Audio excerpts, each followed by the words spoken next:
حاسبوا وقال تعالى في شان حبيبه مخبرا وآمرا إن الله وملائكته يصلون على النبي يا أيها الذين آمنوا صلوا عليه وسلموا تسليما اللهم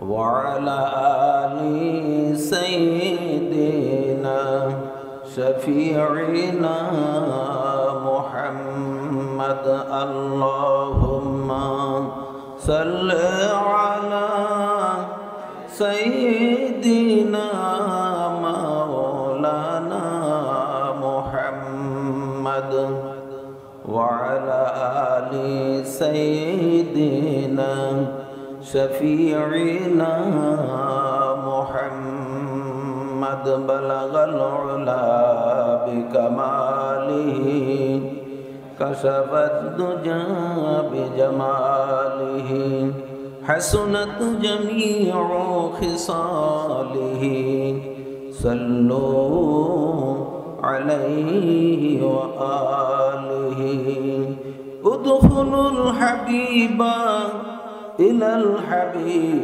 الحبيب فإن الحبيب إلى الحبيب مشتاق بلغ العلا بكماله كشف الدجى بجماله حسنت جميع خصاله صلوا عليه وآله اللهم آمين ربنا ظلمنا أنفسنا وإن لم تغفر لنا وترحمنا لنكونن من الخاسرين معبود مولا মেহেরবান খুদা আমরা গুটি কয়েক গুনাহগার গোলাম ইবাদাল ইশায়ে ফারে জান্নাতে বসে তোমার হাবিবের মহব্বতে কয়েক মর্তবা দুরূদ সালাম তেলাওয়াত করেছি মাওলা গো মেহেরবানি করে তোমার পক্ষ থেকে মোতায়েনকৃত ফেরেশতাদের মাধ্যমে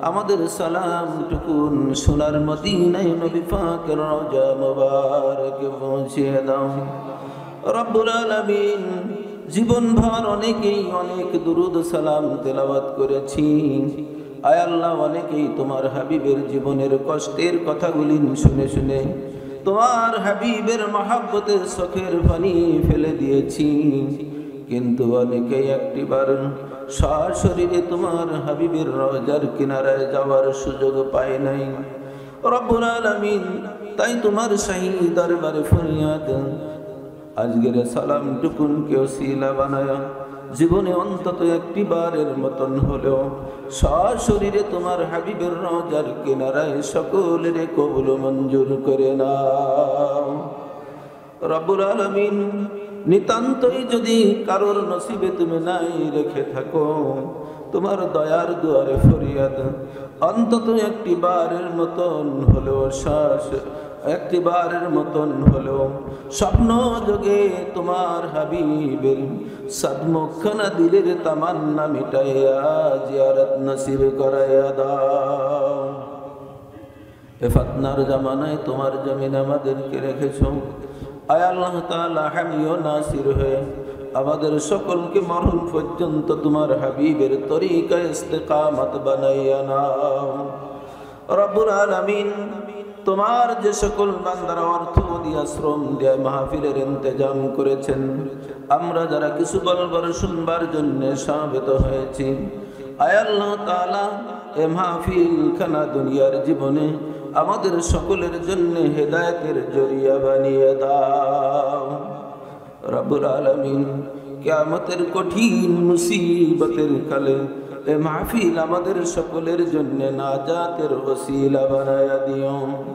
تقبل منا إنك أنت السميع العليم وتب علينا إنك أنت التواب الرحيم سبحان ربك رب العزة عما يصفون وسلام على المرسلين والحمد لله رب العالمين मुअज्जज़ मुहतरम जनाब साहेब सदर আমাদের সকলেরই পরিচিত সকলেরই শ্রদ্ধাভাজন ব্যক্তিত্ব জনাব আলহাজ হাফেজ হযরত মাওলানা রুহুল আমিন সাহেব আজকের মাহফিলের প্রধান মেহমান আমাদের এলাকার গৌরব আমাদের এলাকার একটা নিয়ামত প্রখ্যাত আলেমে দ্বীন খুলনা শহর বিভাগীয় শহরের বিভাগীয় প্রতিষ্ঠান খুলনা কামিল মাদ্রাসার স্বনামধন্য হেড মুহাদ্দিস সাহেব যদিও অসুস্থ যার কারণে তিনি আসতে পারেন নাই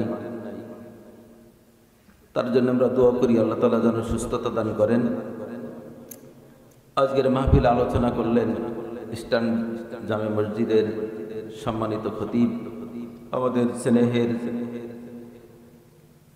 হাফেজ মোহাম্মদ আল আমিন সাহেব সম্মানিত উলামা ইকরাম মুরব্বিয়ান ইকরাম জওয়ান শিক্ষিত যুবক স্নেহের যুবকেরা পর্দার আড়ালে অবস্থানরতা শ্রবণরতা মা ও বোনেরা সকলের আবারও সালাম আসসালামু আলাইকুম রহমতুল্লাহি ওয়া বারাকাতুহু মহান মালিকের দরবারে আমরা শুকরিয়া আদায় করি এই জন্য যে যদি আজকের এই মাহফিলের আয়োজন না হতো আমরা সবাই যে বেহেশতের বাগানে বসে আছি এই বেহেশতের বাগান আমরা পেতাম না এই কথা ঠিক কিনা এই যে সাময়িক সময়ে আল্লাহ তাআলা আমাদের অঞ্চলে অনেক মানুষ বসবাস করে অনেকেই এই মাহফিলের সংবাদ পেয়েছে অনেকে বাজারে ঘোরাফেরা করছে তারাও এখানে আসে নাই তো আল্লাহ তাআলা এই সকল পরিবেশ থেকে আমাদেরকে বাছাই করে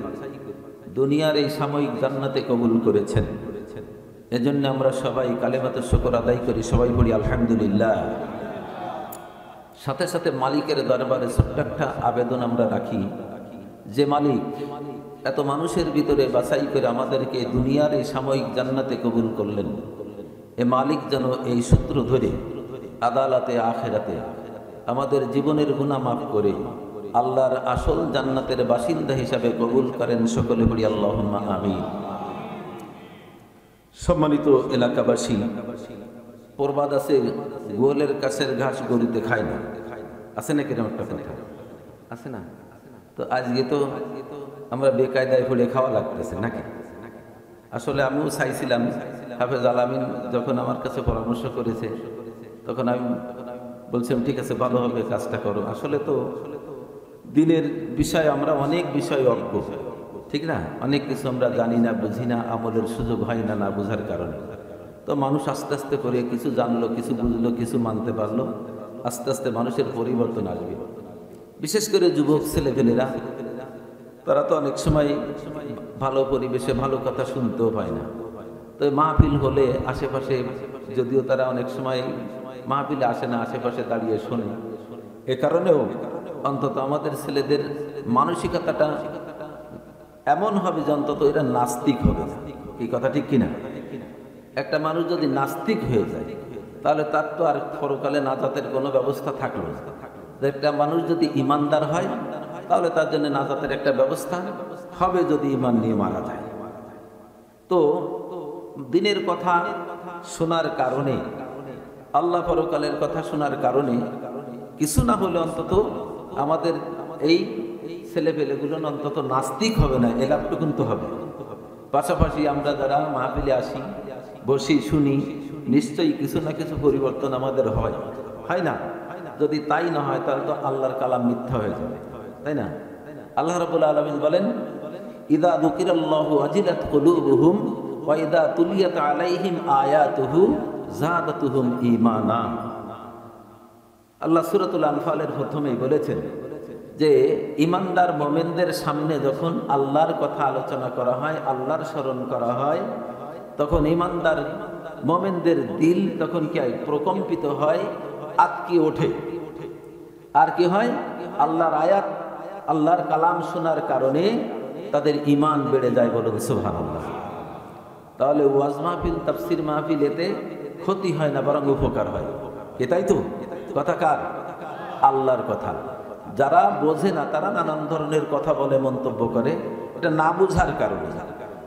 যত বেশি দিনের মাহফিল হবে, ওয়াজ নসিহত হবে, তত বেশি উপকার হবে। তবে অবশ্যই সেক্ষেত্রেও একটা বিষয় লক্ষণীয়, সেটা হচ্ছে যারা ওয়াজ দিবে তাদের, যারা শুনবে তাদের, যারা বলবে তাদের, সবার ভিতরে ইখলাস থাকতে হবে, খুলুসিয়াত থাকতে হবে, আল্লাহকে রাজি খুশি করার নিয়াতে হতে হবে। অন্য কোনো নিয়াতে যদি হয় সারানাও লাভ হবে। আমি যদি গাই যে এক রাত গাইলে কিছু পাবো, কথা ঠিক আছে না? কিছু লোক আছে কি কাজ নেই কাম নেই, যাই কিছু শুনে আসি, এই আসলাম, এলাকার লোক কেছেন, কোনো জায়গায় কিছু হচ্ছে না, আমরা একটা দিই, উদ্দেশ্য লক্ষ্য ভালো না, অথবা কেছে অন্য কোনো একটা নিয়াত করে ফেললো। নেয়াত যদি গড়মিল হয়ে যায় সব নষ্ট হয়ে যাবে। কি কথা ঠিক আছে কিনা? নেয়াত যদি ঠিক থাকে, ওয়াজ দেবে যারা, শুনবে যারা, করবে যারা, সবার জন্য উপকার। ইভিন এমনটাও হতে পারে, আল্লাহ রাসূল সাল্লাল্লাহু আলাইহি সাল্লাম ছোট্ট একটা হাদিস শোনাইছেন, মান জাআলাল কুরআনা আমামা ক্বাদা ইলাল জান্নাহ। রাসূল বলেছেন, যারা কোরআনকে সামনে রাখবে, কোরআনকে যারা নেতা বানাবে, কোরআনের নির্দেশনা অনুযায়ী যারা চলবে, তাদেরকে এই কোরআন একটি সেকেন্ডের জন্য জাহান্নামের আগুনে জ্বলতে দেবে না। তাহলে এ মাহফিলে যারা আমরা এসেছি, আমাদের লাভ হচ্ছে না লস হচ্ছে? আমরা খুশি না বেজার? আমরা খুশি। আল্লাহ কি খুশি না বেজার? আল্লাহও খুশি, ফেরেশতাকুল খুশি, কুল কায়নাতের সবাই খুশি। শুধুমাত্র একজন বেজার, সে কি? শয়তান কিন্তু বেজার। শুধু বেজার না, শয়তানের আর একটা কাজও আছে। এবার কাজ, শয়তান কাজের একটা সূত্র হয়ে গেছে, প্রধান অতিথি তো আসবে না, আস্তে আস্তে সরে যেতে হবে। কি একটু কাজ করবে না শয়তান? তা আমরা যেন শয়তানের ফালায় না পড়ে যাই। যদিও বাড়ির মানুষ, তারপরে দুই চার কথা হয়তো আমার থেকে বলবো না, কোরআন হাদিস থেকে বলার চেষ্টাই আমি করব। তো যত আপনারা ধৈর্য ধরে থাকবেন, অন্তত অত সময় আমিও কিছু বলবো। যখন অসুবিধা লাগবে, ব্যাস আল্লাহুম্মা আমিনকে মোনাজাত করে দিয়ে আমরা চলে যাবো। কথা ঠিক আছে? তো আলহামদুলিল্লাহ, সম্মানিত হাজিরিন, আমি আমার ভূমিকায় সূরাতুল আম্বিয়ার প্রথম থেকে একটু আয়াত তেলাওয়াত করেছি। এই আয়াতের সাথে রাসূল কারীম সাল্লাল্লাহু আলাইহি সাল্লামের ছোট্ট একটু হাদিস মুবারক তেলাওয়াত করেছি। এই আয়াত এবং হাদিসকে কেন্দ্র করে আল্লাহ তাআলা যদি তৌফিক দেন, তাহলে দুই চার কথা বলার চেষ্টা করব। আমা তৌফিক ইল্লা বিল্লাহ। সম্মানিত হাজিরিন, তো তার আগে একটু ভূমিকা, সেটা হলো এই, আমরা যারা ওয়াজ নসিহত শুনি, আমাদেরকে সবসময় একটু খেয়াল রাখতে হবে, ওয়াজ নসিহত শুনি এটাকে নিজেদের ভিতরে রাখার চেষ্টা করতে হবে। শুনলাম এক কান দিয়ে শুনলাম, আর এক কান দিয়ে বের হয়ে গেল, এই শোনার ভিতরে কিন্তু কোনো ফায়দা নেই। শুনতে হবে, ওটাকে দিলের পরে বসাতে হবে, এরপর ওই অনুযায়ী নিজেরা চলার চেষ্টা করতে হবে। তাহলে এই ওয়াজ নসিহত শোনায় আমাদের লাভ হবে। কথা বুঝে আসছে? এই জন্য আমরা যেখানে যখনই ভালো কথা শুনবো, শুনবো শোনার মতন, শুনবো মানার জন্য, এটা আমাদের লক্ষ্য রাখতে হবে। সম্মানিত হাজিরিন, একটি বিষয়, সেটা হলো এই যে আমরা মানুষ, আমাদেরও একটা পরিচালক আছে নাকি? আছে না? সেই পরিচালকটা কে বলেন তো? আল্লাহ। আল্লাহ পরিচালক, এটা ঠিক আছে। তারপরও আল্লাহ তাআলা সাময়িক একটা পরিচালক আমাদেরকে আল্লাহ তাআলা দিয়েছেন। কথা বুঝে আসছে?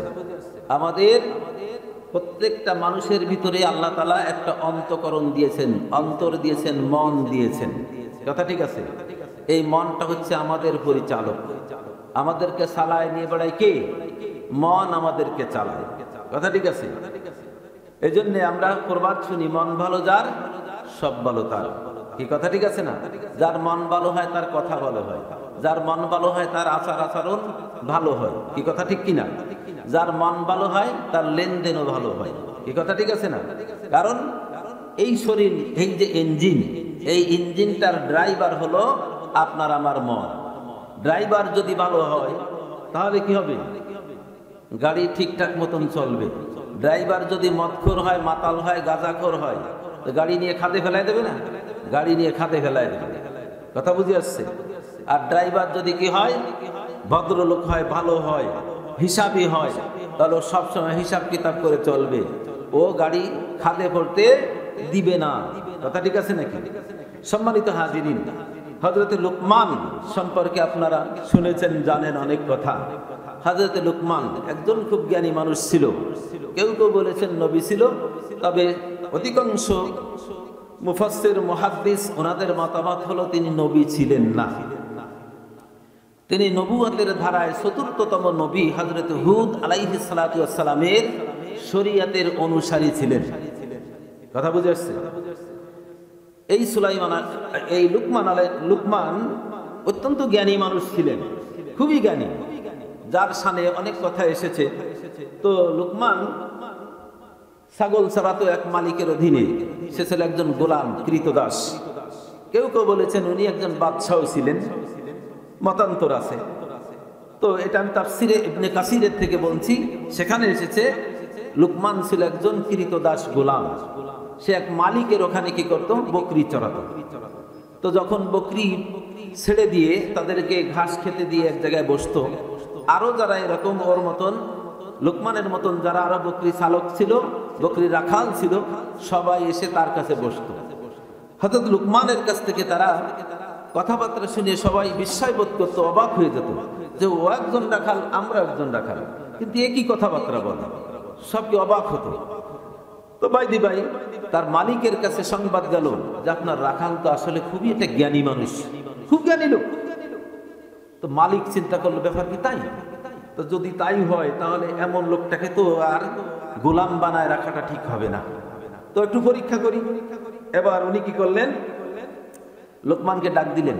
এ বললেন, লুকমান, জি, তো আমার পালে তো অনেক বকরি আছে, তাহলে আছে, তা একটা বকরিকে তুমি জবে করো, করে ওই বকরির সবচাইতে মূল্যবান যে জিনিসটা আছে, এই দুইটা জিনিস তুমি আমার কাছে এনে হাজির করো। হযরতে লুকমান একটা বকরি জবাই করে দিলেন। বকরির অন্তরটা, জিহ্বাটা কেটে এনে মালিকের সামনে রাখলেন। মালিক বললেন, আচ্ছা ঠিক আছে। কিছুদিন অতিবাহিত হয়ে গেলে আরেকদিন আবার বললেন, লুকমান, সেদিন তো তুমি বকরির সব থেকে ভালো দামি জিনিসটাকে এনে আমার কাছে পেশ করলে, তো আজকে আর একটা বকরি জবাই করো। এবার ওই বকরির ভিতরে সবচেয়ে খারাপ যে জিনিসটা আছে, ওই জিনিসটা এনে তুমি আমার কাছে পেশ করো। এবার লুকমান আবার আর একটা কি করলেন? বকরি জবাই করলেন। করবার পর আবার সেই অন্তঃকরণটা, আবার জিহ্বাটা কেটে এনে মালিকের সামনে পেশ করলেন। মালিক বললেন যে, লুকমান, লোকে বলে তুমি নাকি খুবই জ্ঞানী, তো কেমন জ্ঞানের পরিচয় দিলে আমি তো বুঝতে পারলাম না। কি জ্ঞানের পরিচয় দিলে? সবচেয়ে ভালো জিনিস যেটা, সেটাও আনলে অন্তর আর জিহ্বা, সবচেয়ে খারাপ যে জিনিসটা, সেটাও আনলে তুমি সেই অন্তর আর জিহ্বা, তাহলে তুমি কেমন জ্ঞানী মানুষ? বিষয়টা তো আমি বুঝতে পারলাম না। বলেন আসলে কাজটা কি ভালো না? কি জ্ঞানের কাজ হয়েছে না পাগলের কাজ হয়েছে? জ্ঞানের কাজ হয়েছে। কেন জ্ঞানের কাজ হয়েছে? হযরত লুকমান নবুয়তের চতুর্থ ধারায় 4 নম্বরের নবী, সেই নবীর অনুসারী ছিলেন হযরত লুকমান।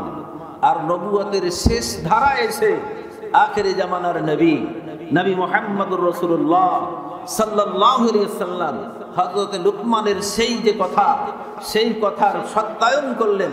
আল্লাহর নবী বললেন কি, ইন্না ফিল জাসাদি মুদগা ইযা সালুহাত সালুহাতিল জাসাদু কুল্লু ওয়া ইযা ফাসাদাত ফাসাদাতিল জাসাদু কুল্লু আলা ওয়া হিয়াল কলব। আল্লাহ নবী শুনাইলেন, ও আমার সাহাবারা, উম্মতেরা শুনে নাও, প্রত্যেকটা মানুষের শরীরের ভিতরে এক টুকরা গোশত আছে। ওই গোশতের টুকরাটা যখন ভালো হয়, 3.5 হাত বডি ধরে ভালো হয়ে যায়, মানুষটা ভালো হয়ে যায়। আবার যখন ওই গোশতের টুকরাটা খারাপ হয়ে যায় তখন এই 3.5 হাত বডি ধরে মানুষটা ধরেই খারাপ হয়ে যায়। তাহলে হযরত লোকমানের কি কথাটা ঠিক আছে কিনা? তার যে মালিকের সামনে পেশ করলো ঠিক আছে কিনা? আসুন, জবান আল্লাহর নবী বিশাল একখানা হাদিস আমাদের জন্য উপহার হিসেবে রেখে গেছেন। হাদিসের সারাংশ, আল্লাহর নবীর কাছে এক সাহাবী এসে বললেন, ইয়া রাসূলুল্লাহ, ইয়া হাবিবাল্লাহ, আমাকে এমন কিছু উপদেশ দিন যেই উপদেশ দিলে আমি কি করব? জান্নাতবাসী হয়ে যাব, জাহান্নাম থেকে অনেক দূরে চলে যাব। আল্লাহ নবী বললেন, ও সাহাবী, তুমি তো আমার কাছে বিরাট একটা প্রশ্ন করেছো রাসূলের ভাষা, লাকাদ সাআলতা আন আমরিন আযীম। বললে, ও সাহাবী, তুমি আমার কাছে কঠিন একটা বিষয়ের প্রশ্ন করেছো, বিরাট একটা ব্যাপার তুমি আমার কাছে পেশ করেছো। তবে যিনি যদি মালিক কারোর জন্য এটা সহজ করে দেন তাহলে এটা মালিকের জন্য, তার জন্য সহজ হবে। মালিক যদি কারোর জন্য কঠিন করে দেন তাহলে এটা তার জন্য কঠিন হয়ে যাবে। এবার বললেন, হে আল্লাহর বান্দা, তুমি কি করবে? আল্লাহ রাব্বুল আলামিনের ইবাদত বন্দেগী করবে 1 নাম্বার। 2 নাম্বার বললে আল্লাহর সাথে শিরিক করবে না, নামাজ পড়বে, রোজা রাখবে, হজ করবে, যাকাত দিবে, সদকা করবে। তোমার জীবনের সদকা তোমার জীবনের গুনাহ সব মিটাইয়া দিবে। শেষ রাতে কি জিহাদ করবে, আল্লাহর দিন আল্লাহর জমিনে টিকায় রাখার জন্য জিহাদ করবে। এরপর আবার বললেন, তুমি কি করবে? গভীর রাতে নামাজ আদায় করবে। এইভাবে উপদেশ দিলেন। 10 নম্বরে আল্লাহর রাসূল এবার সাহাবীকে ডাক দিয়ে বললেন, আমার দিকে তাকাও। সাহাবী এবার তাকাইলো। আল্লাহর নবী জিহ্বাটা বের করলেন, আমার দিকে তাকান। এভাবে জিহ্বা বের করে আল্লাহর নবী জিহ্বাটাকে ধরলেন, ধরে বললেন, ও সাহাবী শোনো, এই যে 10টা বিষয় তোমাকে আমি বলছি, এই 10টা বিষয়ের মূল যে জিনিস, সেই জিনিসটা হলো তোমার জিহ্বা। তার মানে কি? তার মানে হলো জবানকে যদি সংযত করতে না পারো, জবানকে যদি তুমি ঠিক রাখতে না পারো, তুমি নামাজ পড়বা, তুমি কি করবা? ইবাদত করবা, শিরিক করবা না। তুমি কি করবা? রোজা রাখবা, সদকা করবা, যাকাত দিবা, তাহাজ্জুদ পড়বা, জিহাদ করবা, শেষ রাতে উঠে আল্লাহর দরবারে কান্নাকাটা করবা, তাহাজ্জুদ পড়বা। কিন্তু জবান যদি ঠিক রাখতে না পারো, তোমার এই এক জবানের কারণে সব আমল ভিড়তা হবে। কিয়ামতের ময়দানে আল্লাহ সুবহানাহু ওয়া তাআলা তোমাকে এই জবানের কারণে জাহান্নামী করে দিবে। সাহেব বললেন, ইয়া রাসূলুল্লাহ, জবানের কারণে মানুষ কি জাহান্নামী হবে? আল্লাহ নবী কি বললেন? সাকুলাতকা উম্মুকা ইয়া মুআজ, হে মুআজ, তোমার মা তোমাকে হারায় গেল। কি সর্বনাশ! তুমি বিষয়টাকে বুঝলে না? জবান যদি ঠিক রাখতে না পারো তাহলে কি হবে? তোমার নামাজ, রোজা, হজ, যাকাত, জিহাদ, তোমার কি সদকা, তোমার শেষ রাতে তাহাজ্জুদ সব বৃথা যাবে। কিয়ামতের ময়দানে আল্লাহ তাআলা ফেরেশতাদেরকে নির্দেশ করবেন, তোমাকে জমিনের উপরে উবুল করায়া, মুখটাকে জমিনে লাগাইয়া, ঠ্যাংটাকে উপরের দিকে দিয়া, ওভাবে টানতে টানতে ফেরেশতারা নিয়া তোমাকে জাহান্নামের ভিতরে ফেলে দিবে। বলেন, হযরত লোকমানের কাজ ঠিক না বেঠিক? এবার আমরা একটু মিলা দেখি আমাদের কাজ ঠিক না বেঠিক। আমাদের অন্তর কি ঠিক আছে? আমাদের জবান কি ঠিক আছে? তাহলে আমরা কোথায় যাচ্ছি? সম্মানিত হাজিরিন, হিসাব করতে হবে। আল্লাহ রাব্বুল আলামিন তাই বলেছেন, ইকতারাবা লিন-নাসি হিসাবুহুম ওয়া হুম ফি গাফলাতিন মুরিদুন। আল্লাহ রাব্বুল আলামিন বলেন, ও দুনিয়ার মানুষ, হিসাবের সময় তোমাদের কাছে আসন্ন, খুবই কাছাকাছি এসে গেছে হিসাবের সময়। হিসাব কবে দিতে হবে? ওই কবে কিয়ামত হবে, এই মানুষ মরবে, কবরে যাবে, কবে আবার সিংহায় ফুৎকার দেবে, আবার কি কিয়ামত কায়েম হবে, বিচার আচার হবে, সেই সময় তা না হিসাব। কি এরকম হিসাব করি না আমরা? কি বলেন, এরকম হিসাব কিনা? কিন্তু রাসূল কি বলেছেন? রাসূল কি বলেছেন? মান মাতা কদ কামাত কিয়ামাতাহু, যে মারা গেল সাথে সাথে তার কিয়ামত শুরু হয়ে গেল। কাজেই হিসাব দূরে নয়, হিসাব অনুযায়ী কি আপনার কবর হবে জান্নাত, না হয় হবে জাহান্নাম। কি কথা ঠিক আছে? সম্মানিত হাজিরিন, কিয়ামতের ময়দানে আপনাকে আমাকে আল্লাহ রাব্বুল আলামিনের সামনে হিসাব দিতে হবে নাকি? কথা বলেন, হিসাব দেওয়া লাগবে? অবশ্যই হিসাব দেওয়া লাগবে। কিয়ামতে আপনি আমি ফলাতেও পারবো না, আল্লাহর কাছে হাজির হওয়া লাগবে। আল্লাহ সুবহানাহু ওয়া তাআলা কোরআনে ওয়াজ করেছেন, ইয়াউমা নুসাইরুল জিবাল ওয়া তারাল আরদা বারিজাতান ওয়া হাশারনাহুম ফালাম নুগাদির মিনহুম আহাদা। আল্লাহর নবীকে বললেন, ইয়া রাসূলুল্লাহ, ইয়া হাবিবাল্লাহ, যেদিন কিয়ামত কায়েম হয়ে যাবে, এই দুনিয়ার যে প্রেক্ষাপট আজকে দুনিয়ার মানুষ দেখে, এই প্রেক্ষাপট সেই দিন আর থাকবে না। তামাম দুনিয়া হে রাসূল তুমি খোলামেলা দেখতে পারবে। এই ঘরের উপরে ওই সাইডে কি আছে আমরা দেখতেছি, পর্দার ওপাশে কি আছে দেখতেছি। তামাম দুনিয়ায় অসংখ্য পরিমাণ গাছপালা, তৃণলতা, বিল্ডিং, অসংখ্য পরিমাণ পাহাড়, কত আল্লাহু আলাম, এত পাহাড়। এই সামান্য বাংলাদেশে কত পাহাড়। যারা আমাদের সাথে চট্টগ্রাম যান, এই পার্বত্য 3 জেলা আমরা অনেকবার গেছি। এই শুধু পাহাড় আর পাহাড় আর পাহাড়, এমন এমন পাহাড় যে পাহাড়ের পর দিয়ে যখন গাড়ি যাচ্ছে নিচের দিকে তলা দেখা যায় না। পাহাড়ের পরে চিম্বুক পাহাড়ের পরে দাঁড়ালে যখন কেউ যদি মেঘ করে তখন গা ভিজে যায়। একবার দাঁড়ায় আছি চিম্বুক পাহাড়ের পরে, দেখলাম যে হেলিকপ্টার যাচ্ছে অনেক নিচে। কথা বুঝে আসছে? এরকম পাহাড়, এই করে অনেক পাহাড় বাংলাদেশে অনেক। মৌলভীবাজারে যাবেন পাহাড়।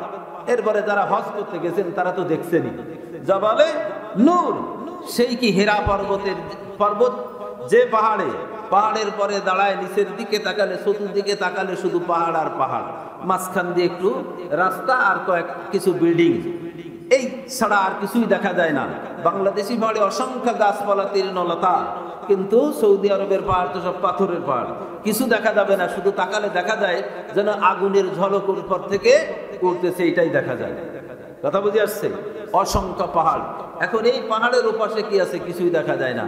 আল্লাহর নবীকে বললেন, হে রাসূল, কিয়ামত যেদিন কায়েম হবে সেদিন এরকম পাহাড় থাকবে না, উঁচু নিচু থাকবে না। সূরা কারিয়াতে আল্লাহ তাআলা বলেছেন, সেদিন কি হবে? পাহাড়গুলি সব ধ্বনিত তোলার ন্যায় সব উড়ে চলে যাবে, তামাম দুনিয়াটা খোলামেলা হয়ে যাবে। বলুন সুবহানাল্লাহ। আল্লাহ রাব্বুল আলামিন বলছেন, ওয়া হাশারনাহুম ফালাম নুগাদির মিনহুম আহাদা। আল্লাহ রাব্বুল আলামিন বলেন, দুনিয়ার মানুষ, এই দুনিয়ার রঙ্গমঞ্চে তোমরা তোমাদের ইচ্ছা মতন জীবন যাপন করছো। জেনে রাখো, আমি আল্লাহর দরবারে একদিন তোমাদের হাজির হওয়া লাগবে। একজন মানুষ এই দুনিয়ায় এমন থাকবে না যেই মানুষটাকে ময়দানে মাহশারে হাজির হতে হবে না। কি বলেন? আমরা মনে হয় ফলায় থাকতে পারবো নাকি? বিশ্বাস তুমি জানতে না, কিছুই বুঝতে না, চরম অসহায় অবস্থায় এই জমিনে তুমি এসেছিলে। আল্লাহ তাআলা শুনাইলেন, দুনিয়ার মানুষ শোনো, কিয়ামতের ময়দান যেদিন কায়েম হবে, লাকাদ জিইতুমুনা কামা খালাকনাকুম আউওয়ালা মাররা। আল্লাহ বলে দিলেন, কিয়ামতের দিবসে তোমরা আমার কাছে আসবে ওইভাবে যেমন প্রথমবার এই দুনিয়ায় তোমরা গিয়েছিলে। দুনিয়ায় যেমন শর্মশায় হয়ে আমরা আসছিলাম, সব পরের প্রতি ভরসাশীল ছিলাম। কিসের ভরসা তাও তো বুঝতাম নাকি? মার পরে ভরসা করবো না বাপের পরে? মা আছে না বাবা আছে জানতাম কিছু জানতাম না। কিয়ামতের ময়দানে এমন ভাবে আল্লাহর সামনে পেশ করে দেওয়া হবে, সেই দিন কি হবে? একদম সম্পূর্ণ অসহায় হয়ে আল্লাহ রাব্বুল আলামিনের সামনে আমরা হাজির হব। আপনার আমার কিছুই করবার থাকবে না, কি করতে হবে তাও বুঝবো না। আল্লাহর নবী এক হাদিসের ভিতরে বলেন, রাসূল কারীম সাল্লাল্লাহু আলাইহি ওয়াসাল্লাম কিয়ামতের বর্ণনা দিতে গিয়ে একবার বললেন, ময়দানে মাহশারে যখন এই মানুষগুলিকে উঠানো হবে, সেই দিন মানুষের অবস্থা হবে কি হুফাতান উরাতান গুরলা। আল্লাহর নবী বললেন, কিয়ামতের মাঠে যখন মানুষ উঠবে তখন পরনে কোনো বস্ত্র থাকবে না, পায়ে কোনো জুতো থাকবে না, খাতনা দেওয়া আছে, মুসলমানি দেওয়া আছে, এটাও আর থাকবে না। এই অবস্থায় ময়দানে মাহশারে হাজির করা হবে। যখন আল্লাহর নবীর মোবারক জবান দিয়ে কথাটা আম্মা জানা আয়েশা সিদ্দিকা রাদিয়াল্লাহু তাআলা আনহা শুনলেন, তখন তিনি বড় বড় পেরেশানি বোধ করতে লাগলেন। তখন বলতে লাগলেন, ইয়া রাসূলুল্লাহ, ইয়া হাবিবাল্লাহ, কেমন অবস্থাটা ওই দিন হবে যেই দিন সব মানুষ উলঙ্গ হয়ে আল্লাহর দরবারে হাজির হয়ে যাবে। ও আল্লাহর নবী, আনজুরু বাযুহুম ইলা বায, একজন আরেকজন মানুষের দিকে তাকাবে, আর কি একটা লজ্জাস্কর পরিবেশ তৈরি হয়ে যাবে। আল্লাহর নবী বললেন, ও আয়েশা রে শোনো, ওই দিনটা এমন একটা দিন হবে যেই দিন একজন মানুষ আর একজন মানুষের দিকে তাকানোর মতন কোনো শক্তি, তাকানোর মতন কোনো সাহস, তাকানোর মতন কোনো মানসিকতাও মানুষের ভিতরে থাকবে না। আল্লাহর নবী শুনাইলেন, আল্লাহর নবী শুনাইলেন, আল আমরু আসাদ্দ আইয়ানজুরা বাযুহুম ইলা বায। ও আয়েশা শোনো, ওই দিনটা এমন কঠিন হবে যেই দিন একজন মানুষ আর একজন মানুষের দিকে তাকানোর মতন কোনো পরিবেশ মানুষের ভিতরে থাকবে না। এমন অসহায় হয়ে আল্লাহ রাব্বুল আলামিনের সামনে আপনাকে আমাকে হাজির হতে হবে। সম্মানিত হাজিরিন, ওই দিনে কি যখন আমরা আল্লাহর দরবারে হাজির হব, আল্লাহ রাব্বুল আলামিন এই দুনিয়ায় আপনাকে আমাকে পাঠায় দিয়েছেন। শুধু পাঠান নাই, আশরাফুল মাখলুকাত আল্লাহ তাআলা আমাদেরকে বানিয়েছেন। কি আশরাফুল মাখলুকাত না? আশরাফুল মাখলুকাত বানিয়েছেন। আশরাফুল মাখলুকাত বানিয়েছেন কেন? এটা একটু বোঝা দরকার। সবাইকে আশরাফুল মাখলুকাত? এইবার একটু বোঝার বিষয়। সব মানুষ কি আশরাফুল মাখলুকাত? নিশ্চয়ই না। আশরাফুল মাখলুকাত হলো তারা যাদের অন্তর আর কি, যাদের জবান ঠিক আছে, ওরা হলো আশরাফুল মাখলুকাত। যে অন্তরে ঈমান গ্রহণ করতে পেরেছে, যে অন্তরে কি আল্লাহ পাকের উলুহিয়াত বসেছে, যে অন্তর আল্লাহর সামনে কি করেছে, নিজেকে ছুপে দিতে পেরেছে। যেই জবান, অন্তর হলো কি মানুষ, জবান অন্তর হলো কি মানকি, জবান হলো কি অন্তরের মুখপত্র, তার মানে হলো অন্তরের ভাব প্রকাশ করে জবান দিয়ে। কথা ঠিক কিনা? মনের ভাব কি দিয়ে প্রকাশ করেন? আরো জোরে বলেন না, হাঁটু দিয়ে? জবান দিয়ে মনের ভাব প্রকাশ করতে হয়। যার দিলে ঈমান আছে তার জবানে ভালো কথা বের হয়। কথা ঠিক আছে কিনা? যার দিলে ঈমান নাই তার জবান থেকে যা ইচ্ছা তাই বের হয়ে যায়। আর যাদের অন্তর আর জবান ঠিক হয় নাই, যদিও ওরা দেখতে মানুষ, তবুও ওরা কিন্তু আশরাফুল মাখলুকাত নয়। বলবেন, হুজুর এই কেমন কথা, নতুন শুনলেন নাকি? এটা কি নতুন কথা? একটু ভালো করে শোনেন। আল্লাহ তাআলা কুরআনুল কারীমে ওয়াজ করে বলে দিয়েছেন। আল্লাহ রাব্বুল আলামিন বলেন, ইন্না শাররান নাসি ইনদাল্লাহি লিল্লাযীনা কাফারু। আল্লাহ রাব্বুল আলামিন সূরা আনফাল 55 নম্বর আয়াতের ভিতরে আল্লাহ রাব্বুল আলামিন বলেন, ইন্না শাররাদ দাব ইনদাল্লাহি আল্লাযীনা কাফারু। আল্লাহ রাব্বুল আলামিন বলেন, আল্লাহ রাব্বুল আলামিনের কাছে সবচেয়ে নিকৃষ্ট চতুষ্পদ জানোয়ার তারা হলো যারা ঈমান আনে নাই, যারা কাফির। কার কথা? আরো জোরে বলেন, কার? তাহলে যে ঈমান আনে নাই, যে কাফির, সে হলো সবচেয়ে নিকৃষ্ট জানোয়ার। কার কাছে? আল্লাহর কাছে। তাহলে যে লোকটা ঈমান আনতে পারে নাই, সে কি আশরাফুল মাখলুকাত? এটা সে হচ্ছে কি আশরাফুল মাখলুকাত তো নয়, বরং কি আল্লাহর সৃষ্ট যে সকল মাখলুকাত আছে, এই মাখলুকাতের ভিতরেও নিকৃষ্টতম মাখলুকাত হলো কাফের, মুশরিক, বদ্দিনেরা। যার দিলের পরে আল্লাহ বসতে পারে নাই, যার দিলের পরে আল্লাহ পাকের কোনো পরিচয় পরিচিতি কি স্থান পায় নাই, তারা হলো চতুষ্পদ জানোয়ারের চাইতেও খারাপ। এজন্য আল্লাহ তাআলা অন্য আয়াতের ভিতরে এই কথাটাই বলেছেন। কি বলেছেন? ওয়ালাকাদ জারানা লিজাহান্নামা কাসীরাম মিনাল জিন্নি ওয়াল ইনস লাহুম কুলুবুন লা ইয়াফকাহুনা বিহা ওয়া লাহুম আ'য়ুনুন লা ইউবসিরুনা বিহা ওয়া লাহুম আযানুন লা ইয়াসমাউনা বিহা উলাইকা কাল আনআম বাল হুম আদাল উলাইকা হুমুল গাফিলুন। সূরা আরাফ 180 নম্বর আয়াত। আল্লাহ রাব্বুল আলামিন বলেন, দুনিয়ার মানুষ শুনে নাও, আমি আল্লাহ তাআলা মানুষকে, আমি আল্লাহকে চিনবার জন্যে, দুনিয়ায় বুঝে শুনে চলবার জন্যে আমি আল্লাহ তাআলা মানুষকে একটা দিল দিয়েছি, মানুষকে কি করেছি, চক্ষু দিয়েছি। মানুষকে আমি কি করেছি, আমি মানুষকে দিল দিয়েছি, চোখ দিয়েছি, অন্তঃকরণ দিয়েছি। এবার মানুষ কি করবে, চোখ দিয়ে দেখবে, দিল দিয়ে চিন্তা ভাবনা করবে, আর কি করবে, জবান আমি আল্লাহ তাআলা দিয়েছি, জবান দিয়ে কি করবে, আল্লাহ রাব্বুল আলামিনের বড়ত্ব মহাত্ম্য তারা কি করবে, বর্ণনা করবে। আল্লাহ রাব্বুল আলামিন বলেন, এই কি বলে, যাদের দিল আছে, যাদের চোখ আছে, কান আছে, কান দিয়ে শুনবে, আর কি চোখ দিয়ে দেখবে, দিলের পরে কথাটা বসাবে, এরপর কি করবে, ওর থেকে সে শিক্ষা গ্রহণ করবে, আল্লাহর বিধান মেনে জমিনে চলবে। যারা এই কাজটা করতে পারবে না, আল্লাহ তাআলা তাদের সম্পর্কে বলেছেন, ওই যারা পারবে না তারা যত পরিমাণ মানুষ হোক না কেন, এখানে আল্লাহ বলেছেন অধিকাংশ মানুষকে আমি কি করেছি, জাহান্নামের জন্য তৈরি করেছি। এই জন্য যে আমি ওদেরকে বুঝবার জন্য দিল দিয়েছি, আর দিলের পরে কথাটা নেওয়ার জন্য কান দিয়েছি, দিলের পরে জিনিসটাকে বুঝবার জন্য দেখার জন্য চোখ দিয়ে দিয়েছি। অথচ চোখ দিয়ে দেখলো, কান দিয়ে শুনলো, দিলের পরে ওই জিনিসগুলি বসাইল না, আর সঠিক শিক্ষা গ্রহণ করতে পারলো না। আল্লাহ তাআলা বললেন, ওরা আসলে আশরাফুল মাখলুকাত তো দূরের কথা, ওরা কি, আল্লাহ বলছেন উলাইকা কাল আনআম, ওরা হলো চতুষ্পদ জানোয়ারের ন্যায়। আবার শুধু ওইটুকু বলেন নাই, চতুষ্পদ জানোয়ারের ন্যায় বলে ছেড়ে দিলে কিন্তু একটা কথা থাকতো, কিন্তু আল্লাহ এরপরে কি বলছেন, না, বরং বালহুমা দল, তার চেয়েও খারাপ। কেন বললেন তার চেয়ে খারাপ? চতুষ্পদ জানোয়ার ওরা কিন্তু আল্লাহকে চেনে। কি আল্লাহকে চেনে না?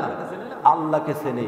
ওরা যদি আল্লাহকে না চেনতো, আমরা এই আশরাফুল মাখলুকাত দুনিয়ায় সুস্থভাবে কেউ থাকতে পারতাম না। বিশ্বাস হয় আপনাদের? আল্লাহ রাব্বুল আলামিন কি বলেছেন? আল্লাহ রাব্বুল আলামিন বলেছেন কি, এই পৃথিবীতে যা কিছু আছে সবাই ইচ্ছায় হোক অনিচ্ছায় হোক আমি আল্লাহর বিধান তারা মেনে নিয়েছে।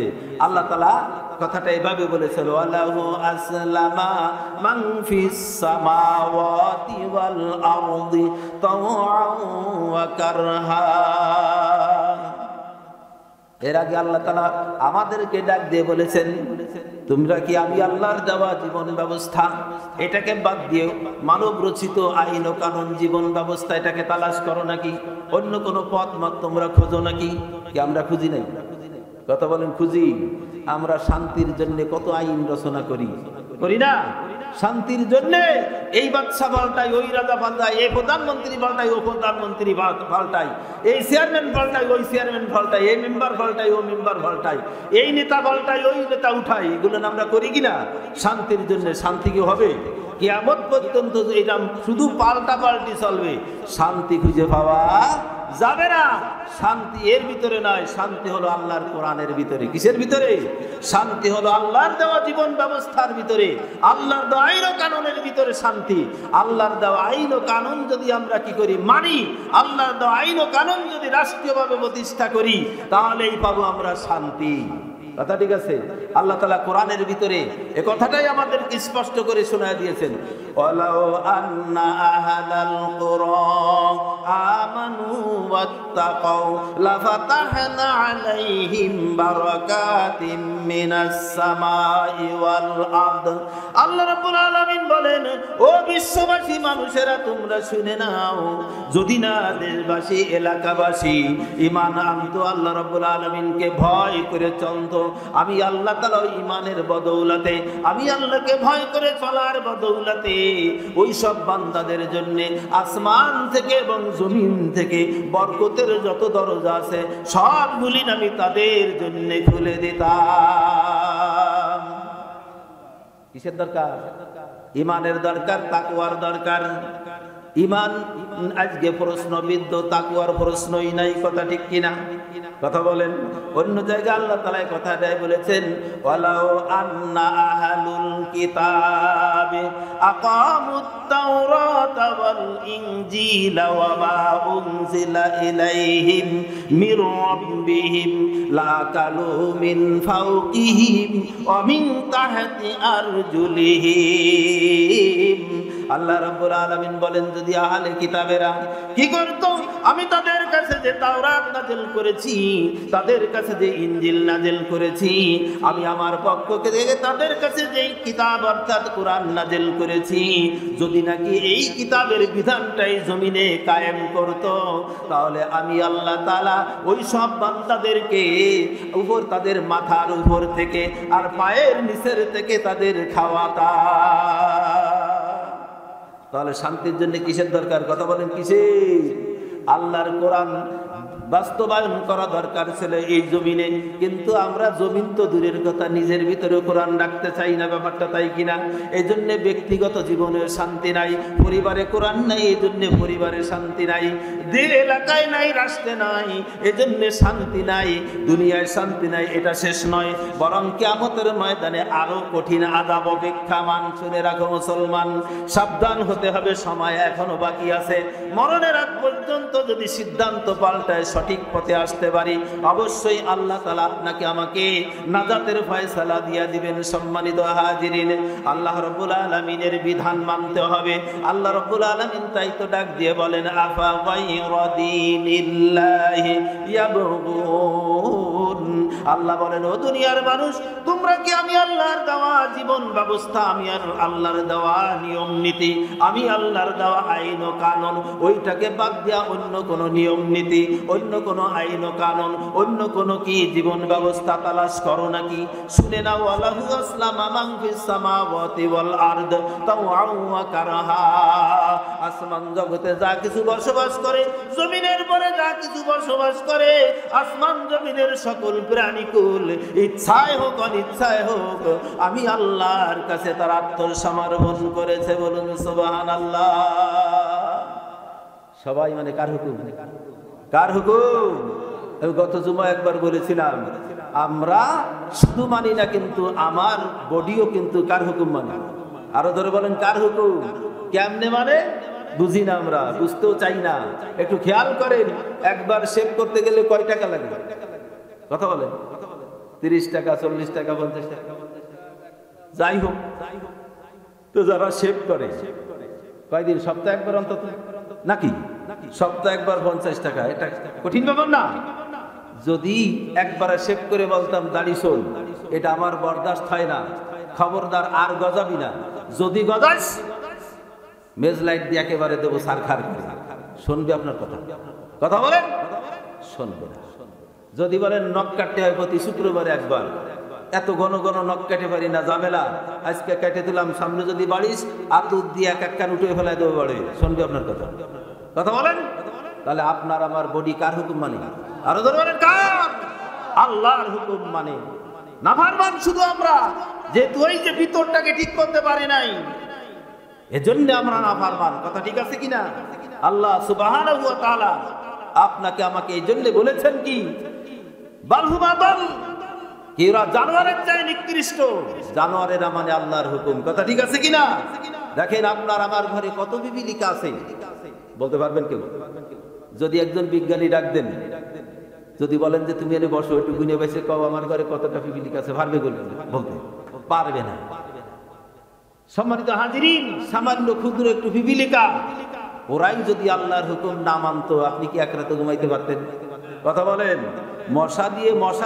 মশারি দিয়ে মশা ঠ্যাক খাওয়ানো যায়, কিন্তু পিপিলিকা ঠ্যাক খাওয়ানো যাবে? যাবে না। পিপিলিকা ওর ভিতর দিয়ে আস্তে আস্তে করে ঢুকবে, আপনার কানের ভিতরে পিপিলিকা একটা ঢুকবে, ও এক ঘুল্লি দিবে কানের ভিতরে, আর আপনি 3 লাফ দিবেন সাথে সাথে। কথা ঠিক কিনা? কি তাই কিনা? ওই পিপিলিকা কার হুকুম মানে? আরো ধরে বলেন, কার? আল্লাহর হুকুম মানে বিদায় আপনি আমি সুস্থভাবে দুনিয়ায় আছি। কি কথা ঠিক কিনা? আপনার আমার ঘরে কত মৌসকে বাসা বাঁধে, কত ভিড়মূল, কত কি বল্লা চাক করে আপনার আমার ঘরে থাকে। ওরা যদি আল্লাহর হুকুম না মানতো, ওদের সংগ্রামে আপনার আমার ঘর ছেড়ে ফলায় যাওয়া লাগতো কিনা? কি কথা বলেন? আপনি কি করতেন? বন্দুক ছুঁড়ে ঠেকায় দিতে পারতেন, কামান দিয়ে ঠেকায় দিতে পারতেন, পারতেন না।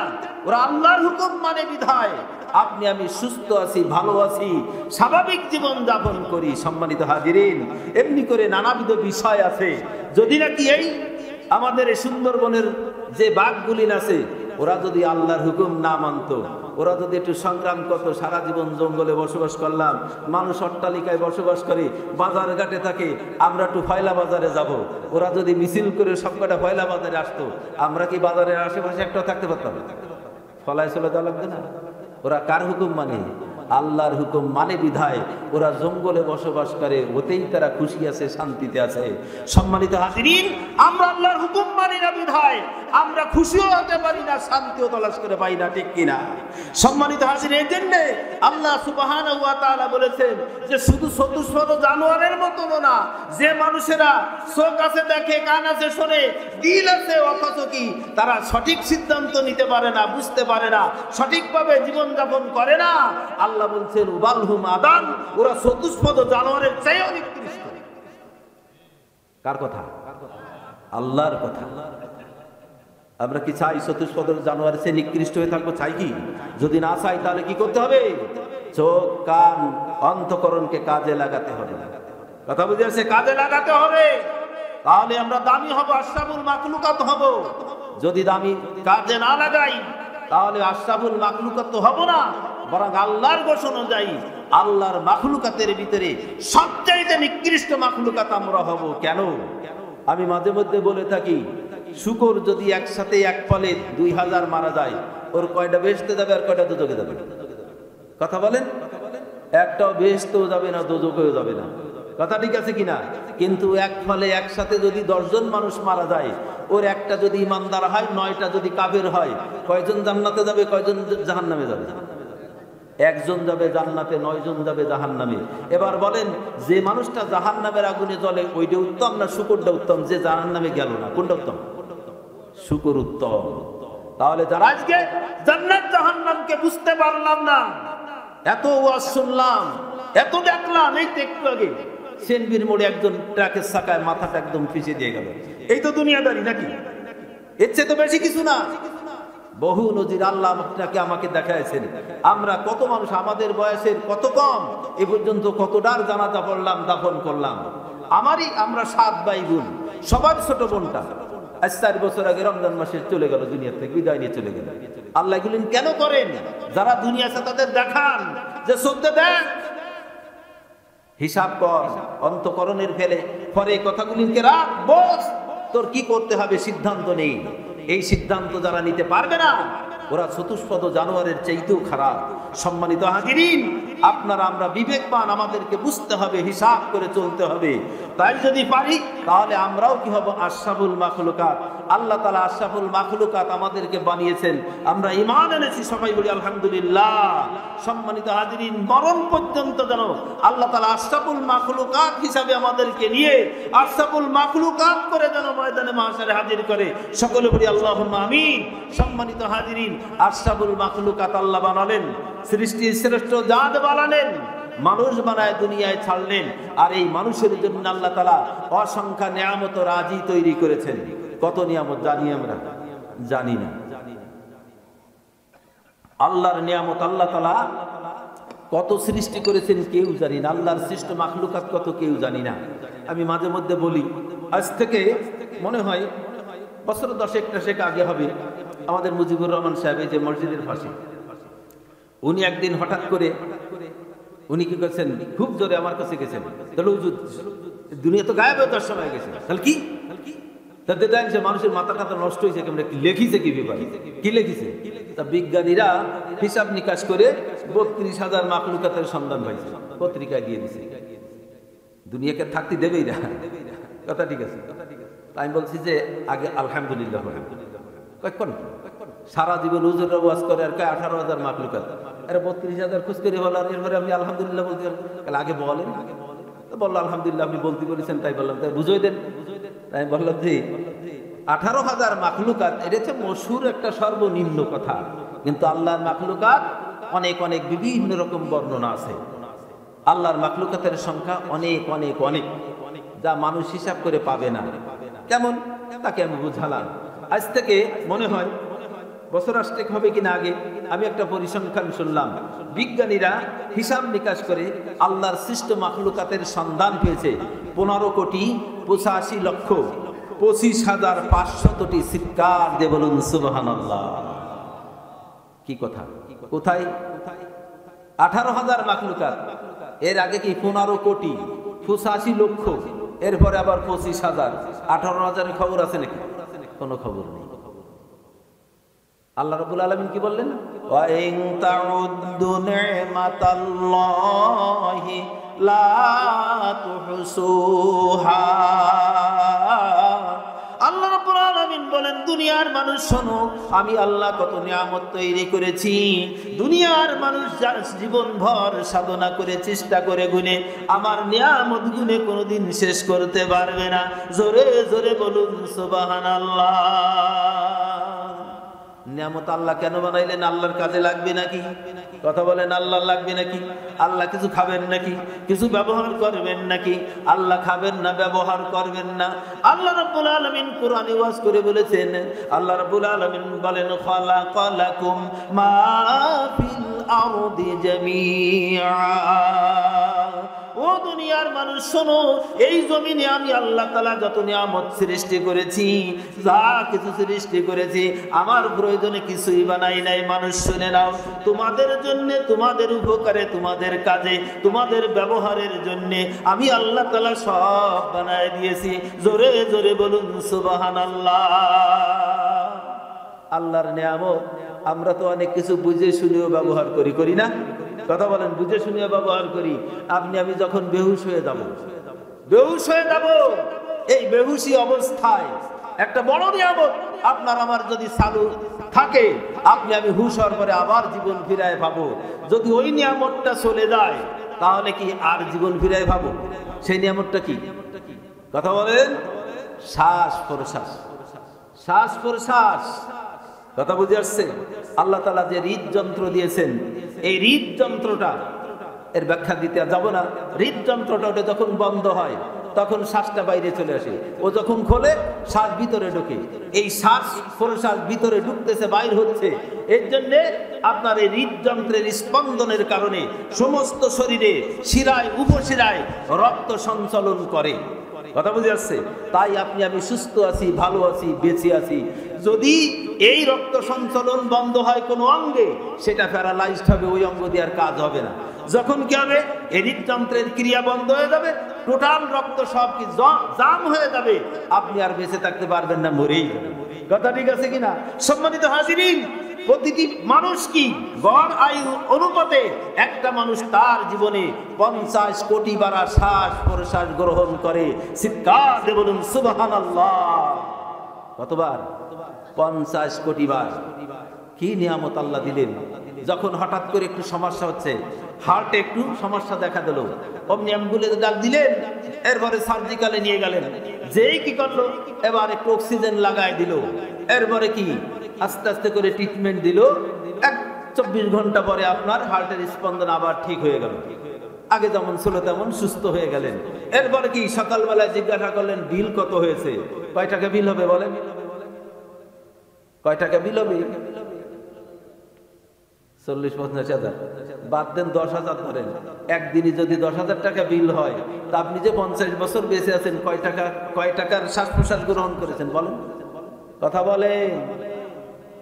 হিসাব করে দেখি না আমরা, খালি চোখ আছে দেখি, কান আছে শুনি, একটু বিবেকের পরে জিনিসটাকে বসাই না যে আল্লাহ তাআলা কি নিয়ামত দিয়ে আমাকে আল্লাহ তাআলা ধন্য করেছেন, আমাকে সুস্থ রেখেছেন, ভালো রেখেছেন। আজীবন যদি সিজদায় পড়ে থাকি, এই একটা নিয়ামতের শুকরিয়া আদায় করে শেষ করতে পারবেন? অসম্ভব, হতেই পারে না। কিন্তু আল্লাহ কি আজীবন সিজদা চেয়েছেন? চান নাই। প্রতিদিনে মাত্র 5টা বার আল্লাহ রাব্বুল আলামিন সিজদা চেয়েছেন। 24 ঘন্টার ভিতরে মিলাই 1 থেকে 1.5 ঘন্টা অথবা 1.5 ঘন্টা আল্লাহ রাব্বুল আলামিন সিজদা চেয়েছেন। এর চেয়ে বেশি সিজদা চান নাই। যে কপাল পড়ায় 1টা ঘন্টা 1.5 ঘন্টা আল্লাহর দরবারে সে নাকে খড় দিতে পারে না, তার চাইতে জানোয়ার এই জমিনে কি আর কেউ হতে পারে? অসম্ভব, হতে পারে না। একটু চিন্তা করে দেখেন, আজকে কি হয়, একটা সন্তান দুনিয়ায় দেন আল্লাহ, লালন পালন করেন মূল আল্লাহ, বাপ আর মা দিয়ে করান। রবকে আল্লাহ মা বাপ দিয়ে করান, যার মা বাপ নেই সে লালন পালন হয় না। আমাদের কাছে কি জ্বলন্ত প্রমাণ ইমুরে চেনেন না? ও কি মার কাছে বাবার কাছে লালিত হয়েছে না? মালিক মূল হলো রব। রব যাকে যেভাবে ইচ্ছা সেভাবে লালন পালন করেন। কাউকে মা বাপ দিয়ে করান ম্যাক্সিমাম নিয়ম করে দিয়েছেন। অনেক জায়গায় মা বাপ নেই, তারা লালিত পালিত হয় না। সাদ্দাদের নাম শুনেছেন না? সাদ্দাত লালন পালন কে করেছিল কথা বলেন? কি বাঘের দুধ খেয়ে মানুষ হয়েছে না? বাঘের দুধ খেয়ে সাদ্দাত মানুষ হলো। রবকে আল্লাহ রাব্বুল আলামিন মানুষ যাতে বোঝে নিদর্শন তৈরি করে রেখেছেন। সম্মানিত হাজিরিন, এই রব এই নিয়ামত আপনাকে আমাকে দিলেন, এই নিয়ামতের বিনিময়ে আল্লাহ তাআলা যদি কিয়ামতের ময়দানে কিছু চান দিতে পারবো। চাইবেন নাকি কিছু? কিছু চাইবেন না, চাইবেন একটা জিনিস, সেটা হলো বান্দা এই নিয়ামত, এত নিয়ামত আমি তোমাকে দিলাম, তোমার জন্য তৈরি করলাম। তুমি চাইতে না চাইতে তুমি বেহুশ অবস্থা, শ্বাস প্রশ্বাস আমি তো বন্ধ করে দিতে পারতাম, কিন্তু বন্ধ করে খোলা রেখেছিলাম। কি তাই কিনা? জ্ঞান নেই কিন্তু শ্বাস প্রশ্বাস চালু আছে। তো এই অবস্থায় এই অনেক নিয়ামত আমরা ব্যবহার করি, আমাদের উপকারে লাগতেছে, কিন্তু আমরা বুঝি না। আল্লাহ তাআলা কিয়ামতের ময়দানে এই সব বিষয় নিয়ে যদি প্রশ্ন করেন, জবাব চান, দিতে পারবেন? এর জবাব কি দেওয়া লাগবে নাকি? আল্লাহ তাআলা সব নিয়ামতের হিসাব বান্দার কাছে চাইবেন। কথা ঠিক আছে? আল্লাহ তাআলা তাই বলেছেন, বান্দা পাগলামি করো না, মাতলামি করো না, বেমুখ হয়ে কি করে না, উল্টা পাল্টা চলো না। হিসাব কিন্তু খুব কাছে, আসন্ন। সাবধান হও, হুঁশিয়ার হও, হিসাব দেওয়া লাগবে। সম্মানিত হাজিরিন, কিয়ামতের ময়দানে আল্লাহ রাব্বুল আলামিনের সামনে দাঁড় হতে হবে, আল্লাহর কাছে হিসাব পেশ করা লাগবে। হিসাব না দিয়া কদম নাড়াতে পারবে না। এরকম শুনি না জীবনে? কথা বলেন, শুনি কিনা? আল্লাহ রাসূল ওয়াজ করে শোনাইছেন, লা তাজুলু কদাম ইবনি আদামা হাত্তা ইউসআলা আন খামসিন, আন উমরিহি ফিমা আফনা ওয়া আন শাবাবিহি ফিমা আবলা, ইলা আখিরিল হাদিস। আল্লাহ নবী বলেন, দুনিয়ার মানুষেরা শুনে নাও, কিয়ামত যেদিন কায়েম হবে, আল্লাহর সামনে হাজির হওয়া লাগবে। আল্লাহ রাব্বুল আলামিনের কাছে পাঁচটা প্রশ্নের জবাব না দিয়া একটা আদম সন্তান সামনে আর বাড়তে পারবে না। এক নম্বরের হিসাব হবে আন উমরিহি ফিমা আফনা, তুমি তোমার জীবনটা কোন পথে ব্যয় করে দিয়েছো? কোরআনের পথে ব্যয় করেছো, না এবার মাউসুমের পথে, না লেনিনের পথে, না স্টালিনের পথে, না টোটস্কির পথে, না কার পথে, না আদর্শবাদের পথে, না অন্য কারোর জীবন ব্যবস্থা কায়েম করতে দুনিয়ায় তোমার জীবন চালায়ছো? প্রশ্ন হবে নাকি? কি বলেন, হবে নাকি? কার সৈনিক হবো আমরা? কথা বলেন, কার সৈনিক? আল্লাহর সৈনিক হব, আল্লাহর দ্বীনের সৈনিক হব, রসুলের সৈনিক হব। কিন্তু মুসলমানের সন্তান আমরা অন্য কারোর সৈনিক হচ্ছি। কথা বলেন ঠিক কিনা? এসে বাংলা তো আর বলা লাগে না। যারা হচ্ছেন একটু হিসাব করে হন, হিসাব করে হন। কোথায় যাবেন? আল্লাহ রাব্বুল আলামিনের কাছে হাজির হওয়া লাগবে, হিসাব পেশ করা লাগবে, তোমার জীবন কোথায় ব্যয় করেছো। দুই নাম্বার প্রশ্ন হবে আন শাবাবিহি ফিমা আবলা, তুমি তোমার যৌবন কোন পথে ব্যয় করেছো? কারণ যৌবনকাল হলো আসল সময়। যৌবনকালে মানুষ কি অসাধন সাধন করতে পারে, কথা ঠিক কিনা? যৌবনকালে যেমন তুমি তাহাজ্জুদ পড়তে পারবা, বৃদ্ধকালে আর সেভাবে তাহাজ্জুদ পড়তে পারবা না, ঠিক কিনা? কি ঠিক কিনা? এরকম অনেক কিছু আছে। যৌবনকালে তোমার জন্য রোজা রাখা সহজ হবে, কিন্তু বৃদ্ধ যখন হয়ে যাবা হয়তো এমনও হবে যে রোজা রাখতেও পারবা না। এমন বৃদ্ধ মানুষ আছে না? মশলা কাজ করে হুজুর মা তো রোজা রাখতে পারে না, কি করতে হবে? কি মশলা দিয়ে? যৌবনের একটা হিসাব স্পেশাল দেওয়া লাগবে। যৌবনকাল কোন পথে ব্যয় করেছো, মাল কোন পথে আয় করেছো, হিসাব দেওয়া লাগবে। কোন পথে ব্যয় করেছো, হিসাব দেওয়া লাগবে। এরপর আবার হিসাব দিতে হবে, যা ওয়াজ নসিহত শুনেছো তার কি মেনেছো, হিসাব দেওয়া লাগবে নাকি? ওয়াজ নসিহত খালি শুনলাম কিন্তু মানলাম না, হিসাব দেওয়া লাগবে। ওয়াজ নসিহত কি শুনেছো আর কি মেনেছো, কি পড়াশোনা করেছো, কি জেনেছো, কি মেনেছো, হিসাব দেওয়া লাগবে।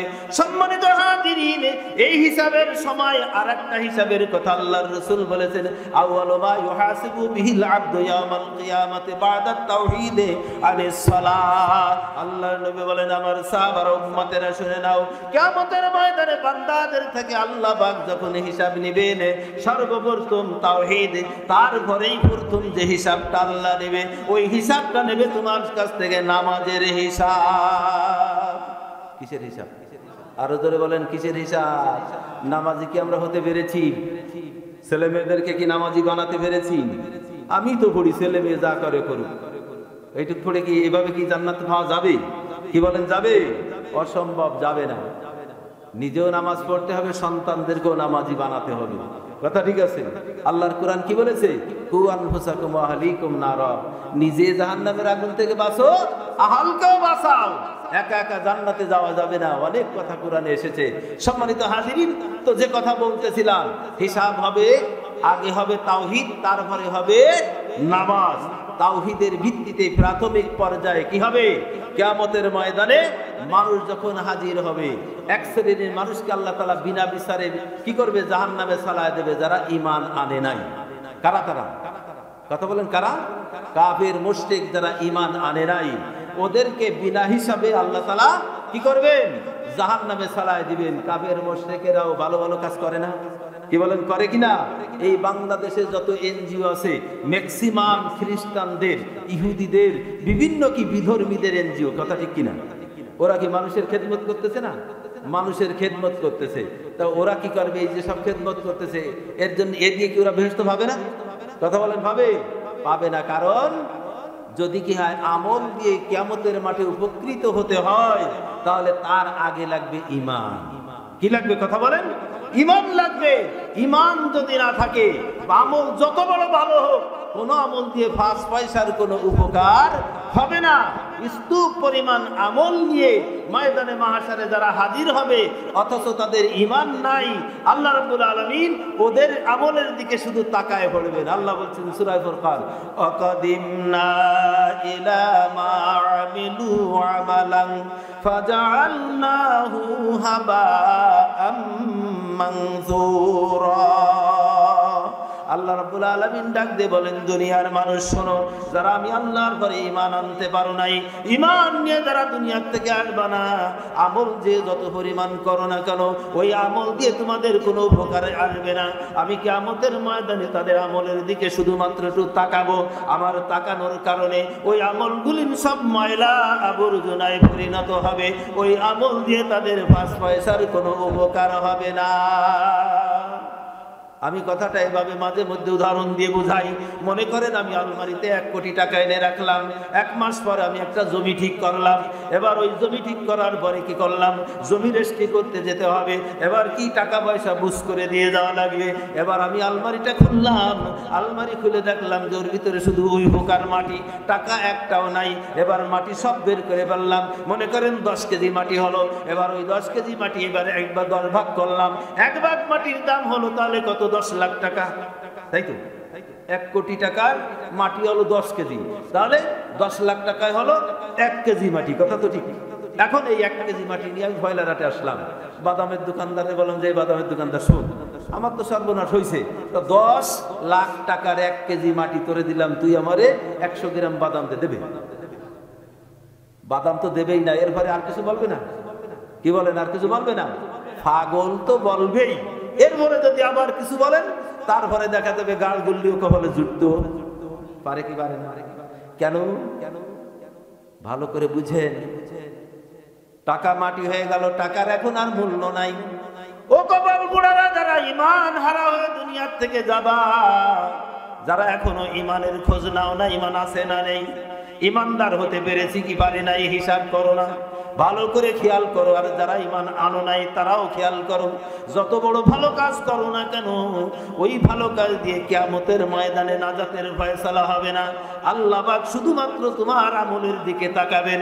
ঈমান না থাকার কারণে ময়লা আবর্জনা বানায়া দিবে।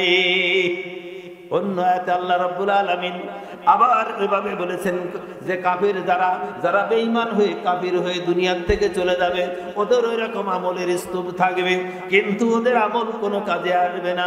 ওদের আমলের উপমা দিতে গিয়ে আল্লাহ রাব্বুল আলামিন কুরআনুল কারীমে বলেছেন, ওদের আমল হলো ওই পিপাসার্ত ব্যক্তির নাই, যে ব্যক্তি মরুভূমির ভিতরে চলছে আর চলছে। এবার কি পানি না থাকার কারণে পিপাসায় এবার তার বুক শুকায় গেল, এবার কি যে প্রাণটা উষ্টাগত হয়ে গেল, জীবন বের হয়ে যায় যায় ভাব, এখন পানি কোথায় পাবে কোথায় পাবে, হায় হায়, এই তো মনে হয় দুনিয়ার থেকে বিদায় নিতে হবে। সামনের দিকে তাকাইলো, দেখছে যে ওই যে সমুদ্র ঢেউ খেলতেছে।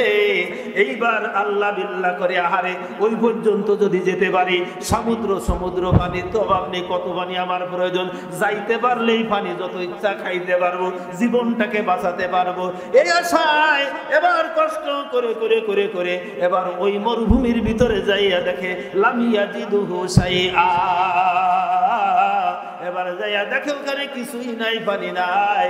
এবার তার অবস্থাটা কেমন হয়, কেমন হবে অবস্থাটা? ওখান থেকে আর ফিরে আসবে? ওখানে মরে হুড়ে থাকা ছাড়া ওর আর কোনো পথ থাকবে না। সম্মানিত হাজিরিন, বুঝতে হয়তো অনেকের কষ্ট হচ্ছে, তারপরে বোঝার জন্যে, এখন তো চৈত্র মাস, তাই না? আগামীকাল বেলা 10টা 11টা 12টার সময় ফাঁকা জায়গার দিকে একটু তাকায় দেখবেন, দেখবেন যেন মরেছে কি সমুদ্র, পানির সমুদ্র ঢেউ খেলতেছে, আর মরুভূমির ভিতরে আরো স্পষ্ট দেখা যায়। সম্মানিত হাজিরিন, আল্লাহ বলে দিলেন, যারা ঈমান না নিয়ে এই দুনিয়া থেকে যাবে, ওদের আমল যাই থাকুক না কেন, ওদের আমল হলো ওই রকম একজন পিপাসার্ত ব্যক্তির ন্যায়, যে পানির আশায় কি করবে, সমুদ্র দেখে সেখানে দৌড়ি যে কিছুই পাবে না। এরা কি দুনিয়ায় বসে অনেক কিছু করতেছে, আশা করতেছে এই আমল দিয়ে কিয়ামতের মাঠে নাজাত পেয়ে যাবে? আল্লাহ বলছেন না, সম্ভব হবে না। কাজেই কি, যদি কিয়ামতের ময়দানে নাজাত পেতে হয়, আমল যদি কাজে লাগাতে হয়, তাহলে লাগবে ঈমান। কি লাগবে? জোরে বলেন, কি লাগবে? ঈমান লাগবে। ঈমান এই জন্য উদাহরণ দিয়ে বোঝানো হয়, ঈমান হলো এক, আর এর পরে কি পর্যায়ক্রমে নামাজ, রোজা, হজ, যাকাত পর্যায়ক্রমে কি একের পরে এক আসবে। যার ঈমান আছে তার নেক আমল কি করবে, ওর সাথে জড়িত হবে। যার ঈমান নেই তার নেক আমল কোনো কাজে আসবে না। আমি কথাটা এভাবেই বুঝাই, ঈমান হলো কি, তসবির গুনি আমরা, তসবির রশির মতন হলো ঈমান। এবার তসবির রশি ঠিক আছে, তসবির দানাগুলিন ঠিক আছে, এই তসবির রশি যদি ছিঁড়ে যায়, সুতো যদি ছিঁড়ে যায়, তখন এক মাথা ধরে উঁচু করবেন, দানা কি থাকবে? একটাও থাকবে, সব ধরে পড়ে যাবে, একটাও কোনো কাজে আসবে না। ঈমান যদি নষ্ট হয়ে যায়, তাহলে কি এই আমল, নামাজ, রোজা, হজ, যাকাত কোনো কিছুই দিয়ে কাজ হবে না। মানুষটা যদি কি হয়, আজীবন খোদার ইবাদত বন্দেগী করে, মরার সময় যদি কাফির হয়ে মারা যায়, আল্লাহর কসম, আল্লাহর কোরআন বলে তার ওই আজীবনের সব আমল বাতিল, তা দিয়ে কোনো কাজে আসবে না। এজন্য আমাদেরকে একটু হিসাব করে দেখা দরকার। আল্লাহর নবী বলেছেন, হাসিবু ক্বাবলা আন তুহাসাবু। আল্লাহর নবী বলেন, আমার সাহাবারা, উম্মতেরা, সাবধান হও, তোমার কাছ থেকে কিয়ামতের মাঠে হিসাব নিবে। ওই হিসাব দেওয়ার আগেই তুমি দুনিয়ায় থাকতে তোমার হিসাব তুমি আগে একটু মিলাও। আগে যারা হিসাব মিলাবে, কিয়ামতের ময়দানে তারা কোনো কষ্ট পাবে না, সমস্যায় তারা পড়বে না। ও বন্ধু, আজকে যারা এই দুনিয়ায় হিসাব মিলাচ্ছে না, তারা কিন্তু পরকালে ধরা খাওয়ার সম্ভাবনা আছে না নেই? কথা বলেন, আছে না নেই? আমি মাঝে মধ্যে বলি, একজন কি ব্যবসায়ী, তার 5টা 7টা 10টা ব্যবসায়ের প্রতিষ্ঠান আছে, 10 জায়গায় বিভিন্ন কর্মচারী আছে। এবার মালিক কি করে, ওই দোকানের হিসাব নিকাশের দিকে খেয়াল করে না। বছরের মাথায় গিয়ে যদি বলে, এই সবকটা হিসাব মিলাই করা দে, মালিক চায় না, এরা হিসাব কিতাব করে না, ফেলানো আছে। গত কয়েকদিন আগে গেলাম এক জায়গায় মাহফিলে, তো মাহফিলে কেশিয়ার এসে বলছে, হুজুর আমি তো খুব ব্যস্ত, আপনার সাথে কথা বলতে পারছি না। তাহলে কেন? তাহলে কথা বলতে পারি না এই জন্য যে হিসাব নিকাশ দেওয়ার কথা ছিল মাহফিলে, বাৎসরিক হিসাব, তা আমি সেই হিসাব এখনো রেডি করে ফেলিনি। তো হিসাবটা তো আপনার আগেই দেওয়ার কথা ছিল, তা আপনার আগে আর পারতেছি না। তো হুজুর কষ্ট নিয়ে না, বসেন, এই শিখির হুজুরের সাদর, এই আবার দৌড়ে যে হিসাব নেব। এরপরে কি প্রধান বক্তা উঠে যাবে, তার ঘরে কখন হিসাব মিলাবে আমার মনে হয়েছে সম্ভবত হিসাব মিলাতেও পারবে না, ফেস করতেও পারবে না। কেন সমস্যাটা? আগে থাকতে যদি হিসাব মিলায় রাখতো, আজকে কি সমস্যা হতো? কথা বলেন, এই সমস্যা হতো? মালিক যদি প্রতিদিনের হিসাব, প্রতিদিন অথবা সপ্তাহে সপ্তাহে কর্মচারীর থেকে হিসাব নেই, কর্মচারীরও হিসাব কি আপডেট থাকে। দেখছেন না, ব্যাংকের হিসাব গড়বিল হয় নাকি? ব্যাংক থেকে হিসাব কমপ্লিট করে মিলায় বের হওয়ার আগে, সারানা হোক, সানা হোক, লাখ টাকা হোক, না মিলায় বের হওয়ার সুযোগ নেই। কারণ যদি না মিলায় আসে, তাহলে যে কোনো সময় সমস্যা হতে পারে। কথা ঠিক আছে কিনা? ওরা হিসাব মিলায় রাখে, এই জন্য যুগ যুগ ব্যাংক চলতেছে, কোনো সমস্যা হচ্ছে না। আজকে আমরা যদি এই দুনিয়ায় থাকতে আপনার আমার আমলের হিসাব যদি নিজেরা মিলাতে শুরু করি, তাহলে আপনি আমিও কিয়ামতের ময়দানে হিসাব দিতে বেগ পাবো। কথা বলেন, বেগ পাবো না। আর যখন আপনি আমি হিসাব করবো না, কিয়ামতের দিবসে আপনি আমিও সমস্যাগ্রস্ত হওয়ার সম্ভাবনা থাকবে কি থাকবে না? কথা বলেন, থাকবে কিনা? এই জন্য আল্লাহর নবী ডাক দিয়ে বললেন, ও আমার সাহাবারা, উম্মতেরা, তোমার কাছ থেকে ময়দানে মাহশারে হিসাব নেওয়া হবে, হিসাব না দিয়া কেউ যেতে পারবে না। সুতরাং কি করো, ওই হিসাব যেদিন মিলাতে হবে তার আগে মানে এই দুনিয়ায় থাকতে তুমি তোমার হিসাবটাকে আগে মিলায়া না। আমরা হিসাব মিলাই না, এজন্যে আমাদের অবস্থাটা কি তা আমরা অনেকে জানিও না। আমরা অনেকে আছি নামাজ পড়ি, রোজা রাখি, কিছু কিছু ভালো কাজ করি, ইমানদার বলে দাবি করি, কিন্তু এমন এমন কামও আমরা করি যেই সব কামের কারণে আমার পরিচয় ইমানদার থাকে না। বলবেন হুজুর সে আবার কি? এরকম প্রশ্ন আছে নাকি? কথা বলেন, আছে নাকি? জানার দরকার আছে নাকি? আল্লাহ রাব্বুল আলামিন বলেন, হুয়াল্লাযী আরসালা রাসূলাহু বিল হুদা ওয়া দীনিল হক লিইয়ুযহিরাহু আলাদ দীনি কুল্লিহি ওয়ালাউ কারিহাল মুশরিকুন। আল্লাহ রাব্বুল আলামিন বলেন, তিনি সেই মহান সত্তা, তিনি তার রাসূলকে দ্বীনে হক হুদা দিয়ে জমিনে পাঠিয়ে দিয়েছেন। দায়িত্ব হলো দুনিয়ায় যত দিন আছে সব দিন, সব ধর্মের উপরে, সব মতাদর্শের উপরে আল্লাহর দ্বীন ইসলামকে বিজয়ী করবে। কিসের জন্য? কথা বলেন, কিসের জন্য? দ্বীনকে বিজয়ী করবে, দায়িত্ব দিয়ে রাসূলকে পাঠিয়েছেন। লিইয়ুযহিরাহু তাফসীর করেছেন আয় লিইয়ুগলিবাহু আলা সাইরিল আদিয়ান। দুনিয়ায় যত মতাদর্শ আছে, যত কি আছে, পথ মত আছে, যত জীবন ব্যবস্থা আছে, যত আইন ও কানুন আছে, সব কিছুর পরে আল্লাহর দ্বীন ইসলামকে বিজয়ী করবে। এই দায়িত্ব দিয়ে আল্লাহ তাআলা রাসূল পাঠিয়েছেন, কোরআন পাঠিয়েছেন। যদিও না ওয়ালাউ কারিহাল মুশরিকুন, যদিও মুশরিকদের কাছে এটা গাত্রদাহ হয়, মুশরিকদের কাছে এটা কি কষ্টদায়ক হয়, তারপরেও কাজ রাসূলের এটা। কি কথা ঠিক আছে কিনা? রাসূল এখন দুনিয়ায় নাই, এই দায়িত্ব এখন কার? কথা বলেন, কার? আমাদের আছে নাকি? বিশেষ করে উলামা যারা আছেন তাদের উপরে বেশি। এরপরে আমরা যারা ইমানদার মুসলমান, যারা কোরআনের অনুসারী, আমাদের দায়িত্ব আছে না নেই? আছে। এই অবস্থায় আমরা অনেক মুসলমান আছি, নামাজ পড়ি, রোজা রাখি, কিন্তু আল্লাহর দ্বীন আল্লাহর জমিনে কায়েম হোক এইটা বড় না দারুণ ভাবে অপছন্দ করি, আছে না নেই? কথা বলেন, আজকে রাস্তায় হুজুরদের উপরে গুলি কেন? কারণ কি? সমস্যাটা কি বলেন? কেন প্রশ্ন করেন? কেন আজকে উলামা ইকরাম জেলে? কারোর জমি আইল ঠেলে নিয়েছে, দর্শন করেছে, ডাকাতি করেছে, ছিনতাই করেছে, বোম মেরেছে? অপরাধ কি? অপরাধ হলো শেষ যে আল্লাহর জমিনে আল্লাহর দ্বীন প্রতিষ্ঠা হোক, এই অপরাধ। এই অপরাধে কি অন্য নামাজিরা বন্দুক ধরেছে তাদের উপরে, অন্য নামাজিরা মিথ্যা মামলা সাজায় দিয়েছে অসংখ্য পরিমাণ। কি কথা ঠিক না বেঠি? যারা এই কামগুলি করেছে তাদের ঈমান প্রশ্নবিদ্ধ হয় কিনা? কথা বলেন, প্রশ্নবিদ্ধ হয় কিনা? ওলামা ইকরামের কাছে শুনবেন, আমি না লেখাপড়া কম জানি, যারা জানে তাদের কাছ থেকে শুনবেন, জানবেন।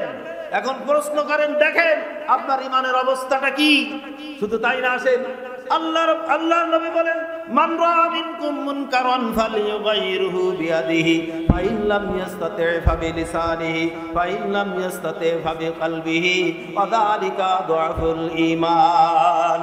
আল্লাহর নবী বলেন, ও আমার সাহাবারা, উম্মতেরা, তোমাদের দায়িত্ব আল্লাহ বলেছেন তা'মুরুনা বিল মারুফ ওয়া তানহাউনা আনিল মুনকার। আল্লাহ রাব্বুল আলামিন সৎ কাজের আদেশ, অসৎ কাজের নিষেধ দুইটা ফরজ উম্মতের জন্য আল্লাহ তাআলা করে দিয়েছেন।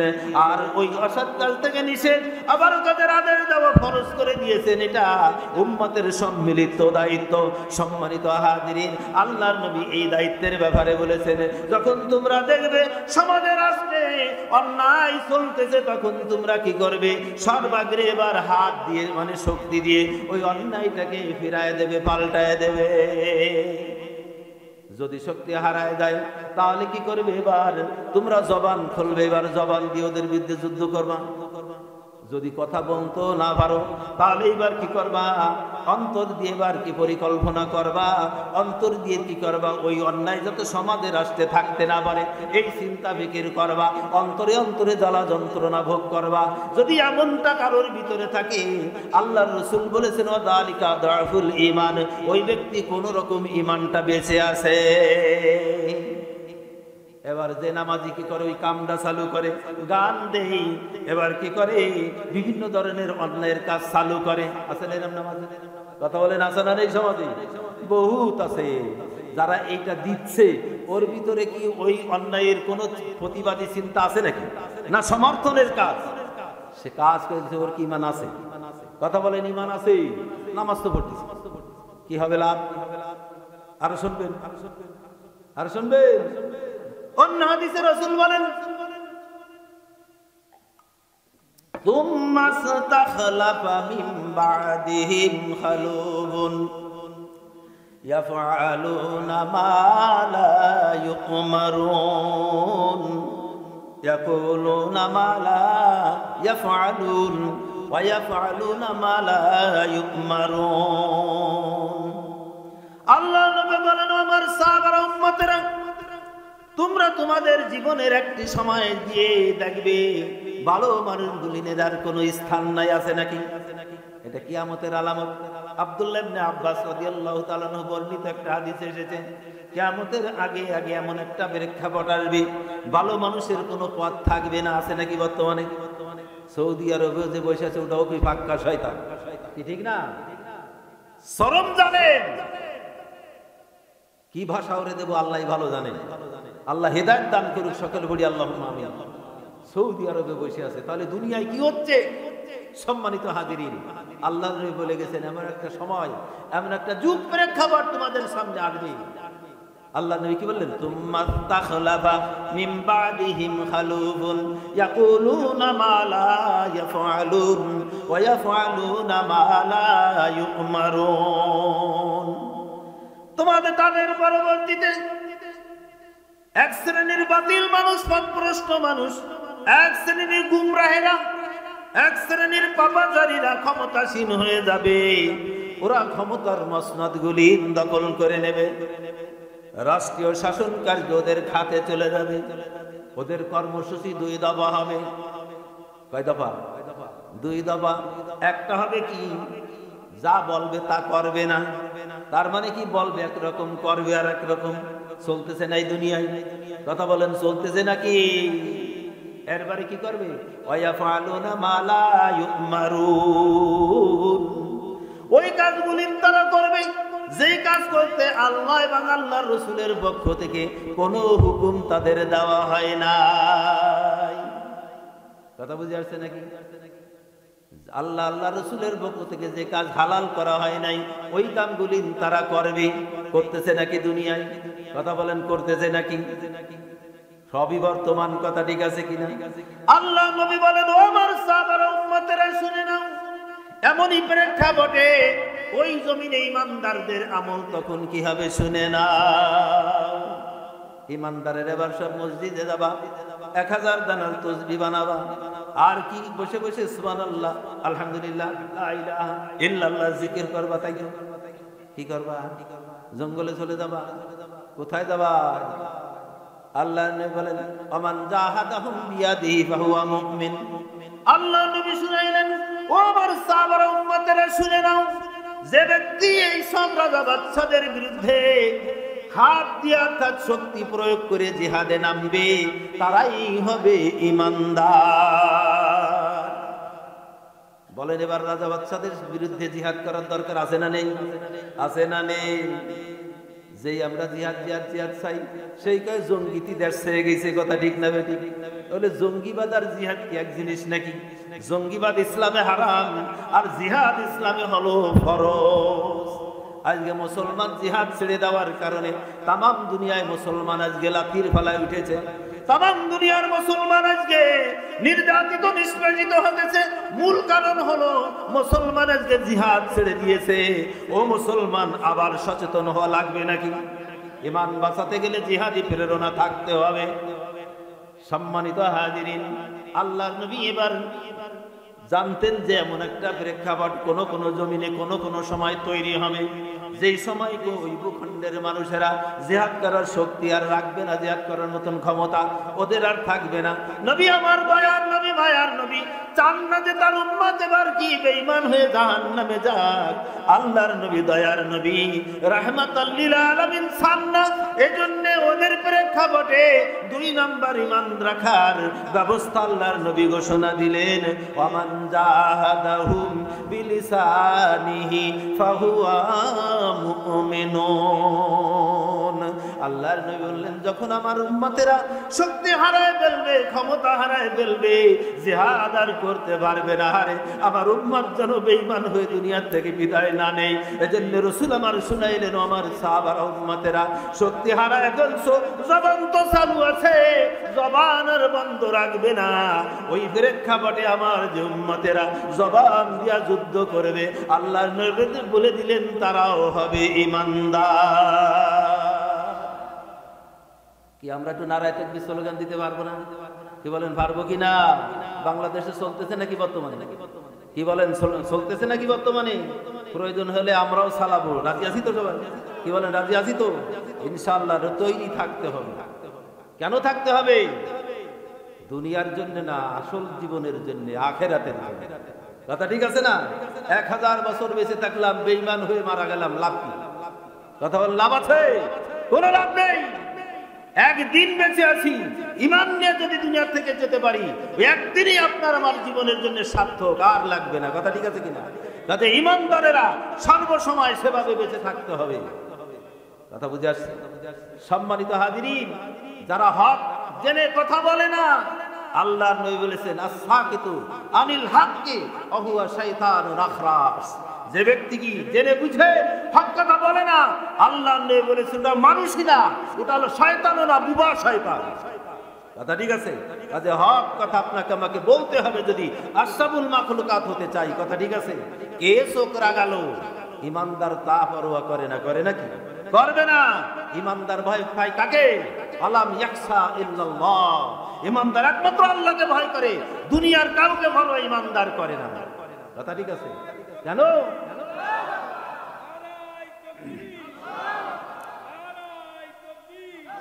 থাক, সম্মানিত হাজিরিন, কেন ঈমানদার ভয় করে না? এই কারণে, ঈমানদার আল্লাহ তাকে হিদায়াত দেন, হিদায়াত প্রাপ্ত মানুষের দুনিয়ার কোনো আসক্তি তার ভিতরে থাকে না। কথা বুঝে আসছে? হিদায়াতের আলোচনায় আব্দুল্লাহ ইবনে মাসউদ রাদিয়াল্লাহু তাআলা আনহু জিজ্ঞাসা করলেন আল্লাহর নবীর কাছে। আল্লাহর নবী বললেন, আল্লাহর নবী সূরাতুল জুমারের ভিতরে এসেছে, আফামান শারাহাল্লাহু সাদরাহু লিল ইসলাম ফাহুয়া আলা নূরিম মির রাব্বিহি ফাওয়াইলুল লিল কাসিয়াতি কুলুবুহুম মিন যিকরিল্লাহ। আয়াত যখন নাযিল হলো, আল্লাহ রাসূল সাল্লাল্লাহু আলাইহি সাল্লাম বললেন যে আল্লাহ পাক যার সিনা ইসলামের জন্য খুলে দেন, যার বুকটা ইসলামের জন্য মুক্ত করে দেন, ওই বান্দারা আল্লাহর নূরের ভিতরে চলাফেরা করে। জোরে জোরে বলুন সুবহানাল্লাহ। কিসের ভিতরে চলে? আল্লাহর নূরের ভিতরে চলে। আল্লাহর নূর কি? আল্লাহর নূর 2 রকম নূর। একটা হলো কোরআনুল কারীম, আল্লাহর নূর, ক্বাদ জাআকুম মিনাল্লাহি নূর ওয়া কিতাবুম মুবিন। আল্লাহর নূরের ভিতরে চলে মানে কোরআনের গণ্ডির ভিতরে চলে, কোরআনের বিধানের বাইরে সে আর চলে না। আমরা কি চলি নাকি? কথা বলেন, আমরা কি চলি? যদি না চলি তাহলে এরপরে চলবো। কথা ঠিক আছে তো? সম্মানিত হাজিরিন, এরপর কি? যার অন্তরে কোরআন কোনো প্রভাব পেলে না, রাসূল বলছেন, আল্লাহ বলছেন, যার অন্তর কোরআন গ্রহণ করতে কঠোর, আল্লাহ উলাইকা ফি দালালিম মুবিন, ওরা কি ভ্রষ্টতার অনেক দূরে পতিত হয়ে আছে। যদিও নামাজ পড়ে, যদিও রোজা রাখে, যদিও হজ করে, যদিও কি করে, ভালো কাজ করে, কিন্তু কোরআনকে মেনে নিতে চায় না, কোরআনের বিধানে জমিনে কায়েম হোক চায় না। আল্লাহ বলেছেন ওরা হিদায়াত প্রাপ্ত মানুষ না, ওরা পথভ্রষ্ট। কথা কার? আল্লাহর কথা। কাজে নামাজ পড়লেই একজন মানুষ কি হিদায়াত পেয়ে গেছে? না, অসম্ভব। হিদায়াত হলো কি? আল্লাহর কোরআন গ্রহণ করতে পারা হিদায়াত। কথা বুঝে আসছে? নূর আর একটা কি? নূর হলো আব্দুল্লাহ ইবনে মাসউদ রাদিয়াল্লাহু তাআলা আনহু রাসূল কারীম সাল্লাল্লাহু আলাইহি সাল্লাম বলেন, ইয়া রাসূলুল্লাহ, এই সিনা ইসলামের জন্য খুলে যাওয়া জিনিসটা তো বুঝলাম না, বুঝায় বলেন। আল্লাহর নবী বললেন, ও আব্দুল্লাহ ইবনে মাসউদ, শোনো, আল্লাহ সুবহানাহু ওয়া তাআলা যে বান্দাকে হিদায়াত দিতে চান, আল্লাহ তাআলা ওই বান্দার দিলের ভিতরে ঈমানের নূর ঢুকায় দেয়।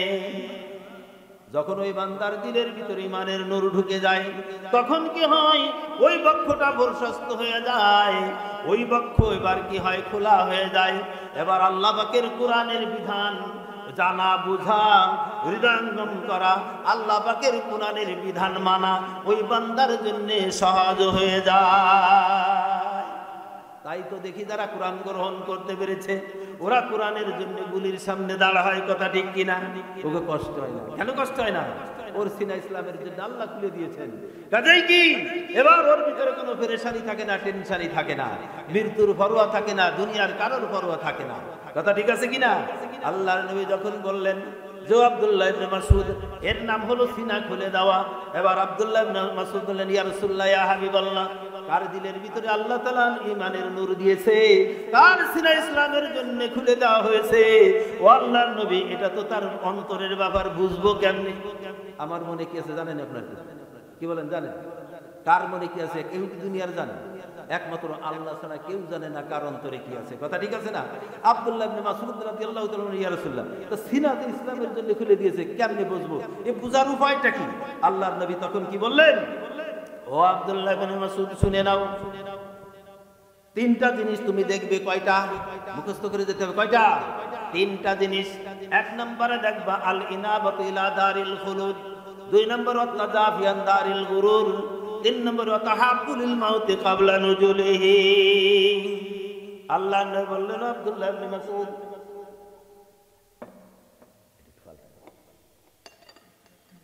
বললেন, আপনাদের খারাপ লাগতেছে? আমি তো ডায়াবেটিক্সের রোগী, তো গলা শুকিয়ে যায়, জানি মাঝে মাঝে একটু ডিস্টার্ব করতেছি, কষ্ট পালি আমার কষ্ট হয় বেশি। সম্মানিত হাজিরিন, কি হলো? আল্লাহ বললেন, ও আব্দুল্লাহ ইবনে মাসউদ, সিনাকার আল্লাহ তাআলা খুলে দিয়েছে, মনের ভিতরে যাওয়া যাবে না, এটা ঠিক আছে, কিন্তু এটা বোঝা যাবে। বাহ্যিক নিদর্শন দেখবা তিনটা গুণ। কয়টা? তিনটা গুণ দেখবা। এক নম্বরে দেখবা আল্লাহ যার সিনা ইসলামের জন্য খুলে দিয়েছে, ওই ব্যক্তি দুনিয়ার পরে চলবে, দুনিয়ার পরে ঘুরবে, দুনিয়ার কাজকর্ম করবে, কিন্তু তার উদ্দেশ্য লক্ষ্য হবে চিরস্থায়ী নিবাসের জান্নাত। তার মানে কি বুঝলাম?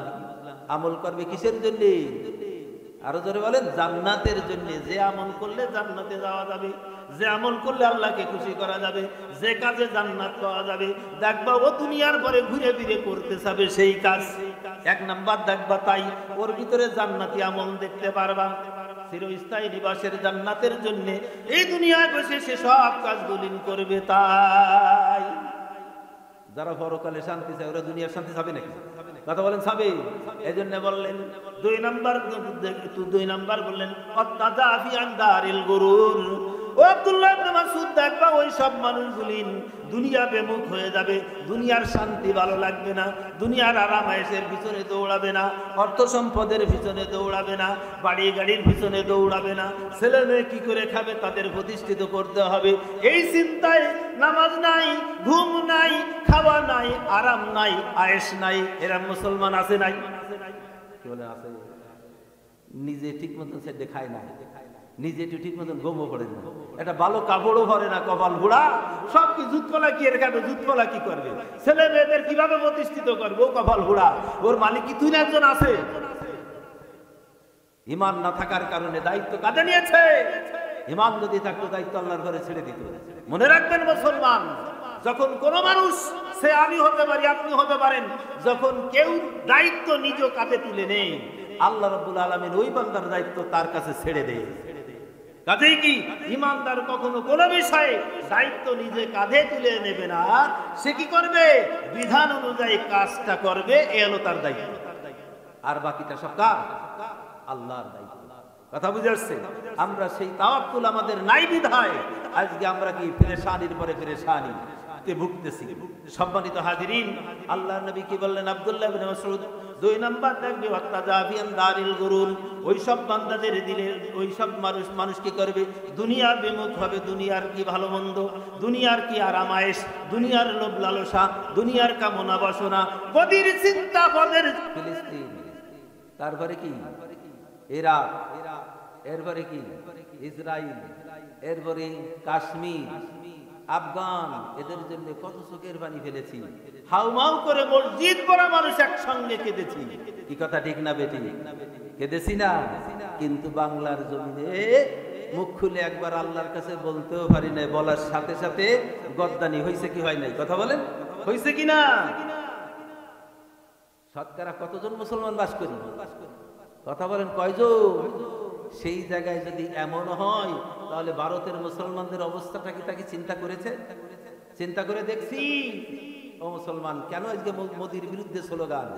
কেন 26 খানা আয়াত কোরআন থেকে বাদ দিতে হবে? মোদির আদালতে কি হয়েছে? রিট করা হয়েছে আদালত, তার কি প্রশাসনের কাছে কি করা হয়েছে? আবেদন করা হয়েছে।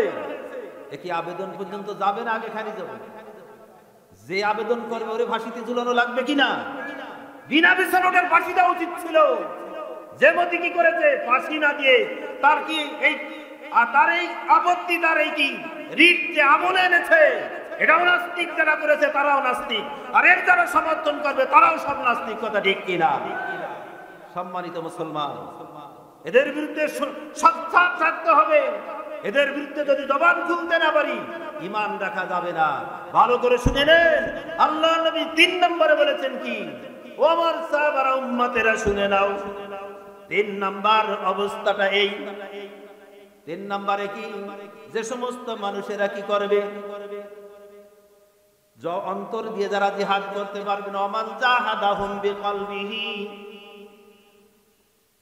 আমান জাহাদাহুম বিকলবিহি ফাহুয়া মুমিন।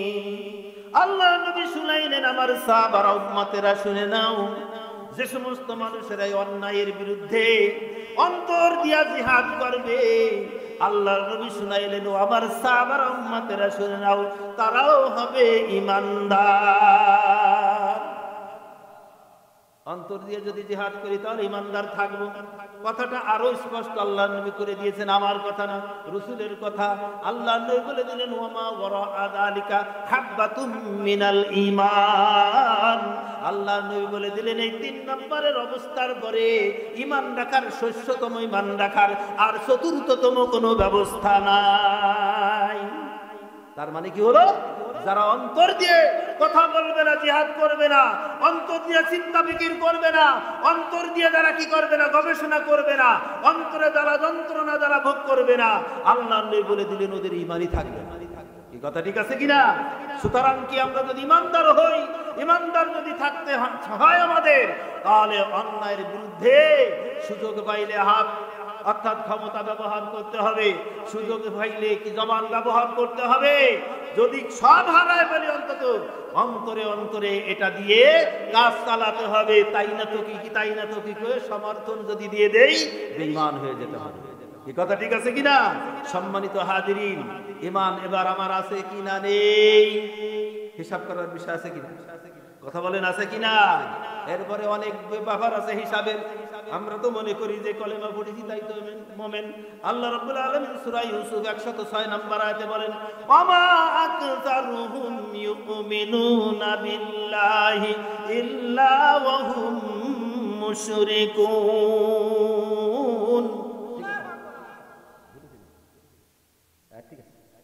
আল্লাহ রাব্বুল আলামিন কি বললেন?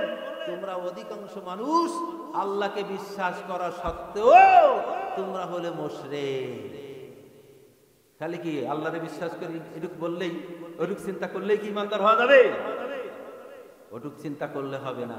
আল্লাহর বিধান, আল্লাহর কোরআন সম্পূর্ণকে পরিপূর্ণভাবে মানতে হবে, মানার চেষ্টা চিন্তা থাকতে হবে। যদি তাই না হয় তাহলে হবে না। আল্লাহর বিধান বাদ দিয়া যখন মানুষ অন্যের কোন আইন ও কানুন মানতে চাইবে, সে কি আর ঈমানদার থাকবে না মুশরিক হবে? কথা বলেন, মুশরিক হবে। আমি মাঝে মধ্যে বলে থাকি, সূরা লুকমানের সম্ভবত 13 নম্বর আয়াত, সেখানে এসেছে কি? আল্লাহ রাব্বুল আলামিন কোরআনুল কারীমের ভিতরে বলেছেন যে যদি তোমাদের পিতামাতা না জেনে না বুঝে তোমাদেরকে শিরক করতে নির্দেশ দেয়, তারপরও ফালা তুতিউহুমা ওয়া ইন জাহাদাকা আন তুশরিকা বিহি মা লাইসা লাকা বিহি ইলম ফালা তুতিউহুমা। আল্লাহ পাক অন্য জায়গায় বলেছেন ওয়াকাদা রাব্বুকা আল্লা তা'বুদু ইল্লা ইয়্যা ওয়া বিল ওয়ালিদাইনি ইহসানা। আল্লাহ বলেছেন আল্লাহ পাক তোমাদের উপরে বিধিবদ্ধ করে দিয়েছেন, ফরজ করে দিয়েছেন, তোমরা আল্লাহ পাকের ইবাদত বন্দেগী করবে, আল্লাহর হুকুম মানবে, আল্লাহ ফরজ করে দিয়েছেন। এরপরে আল্লাহ তাআলা নির্দেশ দিয়েছেন তোমরা কি করবে, পিতামাতার কথাও তোমরা মানবে, শুনবে। মসলা এসেছে মা বাবা যদি কি হয় বার্ধক্যের ভিতরে থাকে, অথবা যদি কি হয় অসুস্থ থাকে, আর সন্তান যদি অন্য কোনো জায়গায় নামাজে দাঁড়ায়, আর নামাজে দাঁড়ানো অবস্থায় যদি মা বাবা ডাকে দেয়, এবার সন্তানের জন্য জরুরি হবে নামাজ ছেড়ে দিয়ে মা বাবার ডাকে সাড়া দেওয়া। মসলা কি নতুন শোনালাম? ভালো করে শুনে দেখবেন ওলামায়ে কিরামের কাছে। যদি অন্য কোনো লোক না থাকে, তুমি ফরজ নামাজ পড়তেছো, আর এক রুমের ভিতরে কোনো কারণে মা ডাক দিলে আব্দুল করিম তুমি নামাজে আছো, সঙ্গে সঙ্গে নামাজ ছেড়ে দেবে, মায়ের কাছে চলে আসতে হবে। কেন? যেহেতু আর কেউ নেই দেখার, হতে পারে মায়ের কোনো বিপদ, এজন্য কি নামাজ ছেড়ে দাও, নামাজ আবার পড়তে পারবা। মা যদি বিপদে পড়ে তাহলে রক্ষা কি করবে? কথা বলেন। এজন্য আল্লাহ তাআলা বিধান দিয়েছে এবার নামাজ এসে মায়ের ডাক ফরজ, বড় ফরজ। কি কথা ঠিক আছে? আবার কি বললেন যে মা বাপ যদি না বুঝে না জেনে বলে সেরে কি করবা? কথা ঠিক আছে। মা যদি না জেনে না বুঝে বলে যে এক জায়গায় কোরআন আর এক জায়গায় কোরআনের বিপরীত আর একটা, মা বললো যে বাবা তুই ওইটা করিস না, এই দলে যা, এবার কি করবেন? কথা বলে মশলা বলেন। এবার কত মশলা বলে বুঝতেছেন নাকি? এসআর বাংলা বলা যাবে নাকি?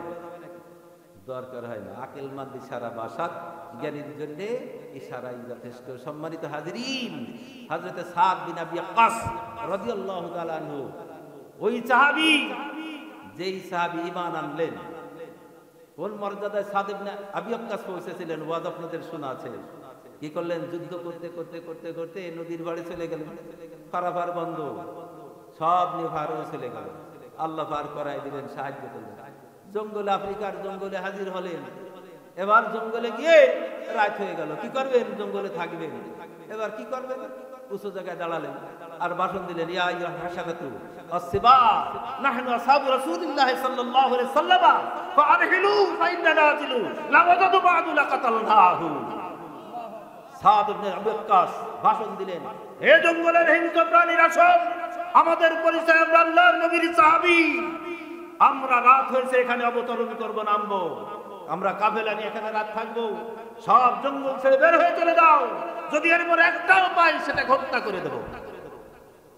ভাষণ দিলেন তো সাথে সাথে কাফের মুশরিক যারা শুনলো ওরা হাসতে লাগলো, পাগলেরা করে কি? ওরা কি ভাষণ শোনে নাকি? ভাষণ শোকে?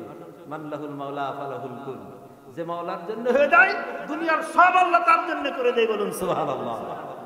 কথা ঠিক আছে? ভাষণ দিতেছে হিংস্র প্রাণীরা, লাইনে লাইনে, সাপের লাইনে সাপ, বাঘের লাইনে বাঘ, সিংহের লাইনে সিংহ, সব জঙ্গল ছেড়ে চলে যাচ্ছে। ওই কাফেলা থেকে হারিয়ে গেছিল একজন মহিলা, যিনি যুদ্ধের সাথী ছিলেন, সম্ভবত নাম হচ্ছে রুকাইয়া, নাকি রুকাইয়া না রুকানা কি জানি একটা নাম। কথা ঠিক আছে? অনেক আগে পড়েছিলাম, নামটা অ্যাকুরেট না কি এই কায়দা।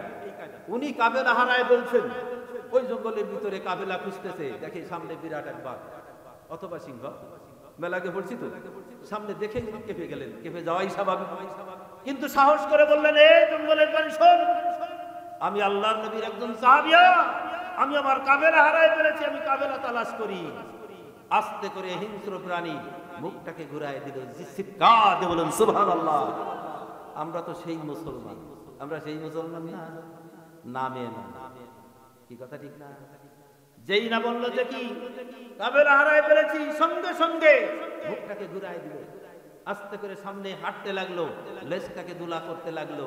ওনার ইলহাম হলো যেই প্রাণী আমাকে পথ দেখাবে, ইলহাম হলো অন্তরের ভিতরে আল্লাহ পাকের পক্ষ থেকে সিদ্ধান্তটা ঢেলে দিল যাওয়ার পিছনে কোনো মুশকিল নেই। বলুন সুবহানাল্লাহ। সামনে চলতে থাকলো, কিছুদূর গিয়ে দেখলো যে ওই যে কাফেলা ওখানে নেমেছে। বাস আস্তে করে ও সাইড ঘুরে তার মতন সে বিদায় নিয়ে চলে গেল। ওই সাহাবিয়ার পরে হিংস্র প্রাণী আক্রমণ করে নাই। চিৎকার দিয়ে বলুন সুবহানাল্লাহ। সম্মানিত হাজিরিন, এই সাদ বিন আবি ওয়াক্কাস ইসলাম গ্রহণ করলেন। ইসলাম গ্রহণ করার পরে মা শুনলো যে সাদ বিন আবি ওয়াক্কাস ইসলাম গ্রহণ করেছে। মা এবার কি রেগে একেবারে জ্বলে গেল, রেগে একেবারে বার হয়ে গেল। কি করবে নিরুপায় হয়ে এবার কি অনাশন ধর্মঘট করলো। কি করলো? কি খানা পিনা খাবো না, তেল পানি লাগাবো না, এই অবস্থায় মরে যাবো। আরব সমাজে সাদ বিন আবি ওয়াক্কাসের একটা সুনাম ছিল, সে সবচেয়ে মাতৃভক্ত সন্তান। মা প্রতিজ্ঞা করলো যদি আমি এই অবস্থায় মারা যাই তাহলে আরব সমাজের মানুষেরা সাদ বিন আবি ওয়াক্কাসকে গালি দেবে, ওর তোর মাকে হত্যাকারী সন্তান হিসাবে। বলুন নাউজুবিল্লাহ। সাদ বিন আবি ওয়াক্কাস শুনলেন যে মা অনাশন ধর্মঘট করেছে। এবার সাদ বিন আবি ওয়াক্কাস রাদিয়াল্লাহু তাআলা আনহু মায়ের কাছে আসলেন, এসে বললেন মা কি বিষয়? বলছে তুই ইসলাম ছাড়, আগে ফিরে আয়। বলছেন যে মা শোনো, আমি এমন এক নিয়ামত গ্রহণ করেছি যে নিয়ামত আর কখনো ছাড়া যাবে না, কোন অবস্থাতেই না। ও মা শোনো, তোমার তো মাত্র একটা প্রাণ। আল্লাহ সুবহানাহু ওয়া তাআলা যদি তোমাকে 100টা প্রাণ দিত আর আমি সাদ বিন আবি ওয়াক্কাসের সামনে ও মা তোমার একটা একটা করে যদি 100টি প্রাণ বের হয়ে যাইতো, তবুও আমি সাদ বিন আবি ওয়াক্কাস ইসলাম ছেড়ে আর কুফরিতে ফিরে আসবো না। আয়াত নাযিল হয়ে গেল, ওয়া ইন জাহাদাকা আন তুশরিকা বিমা লাইসা লাকা বিহি ইলম ফালা তুতিউহুমা। আল্লাহ বিধান নাযিল করে দিলেন, ও দুনিয়ার সন্তানেরা শুনে নাও, তোমাদের মা বাবা যদি না জেনে না বুঝে কোনো কারণে যদি কোনো শিরকি কাজের জন্য তোমাদেরকে উপদেশ দেয়, হুকুম করে, খবরদার তারপরেও ওই সময় মা বাবার কথা আর শোনা যাবে না।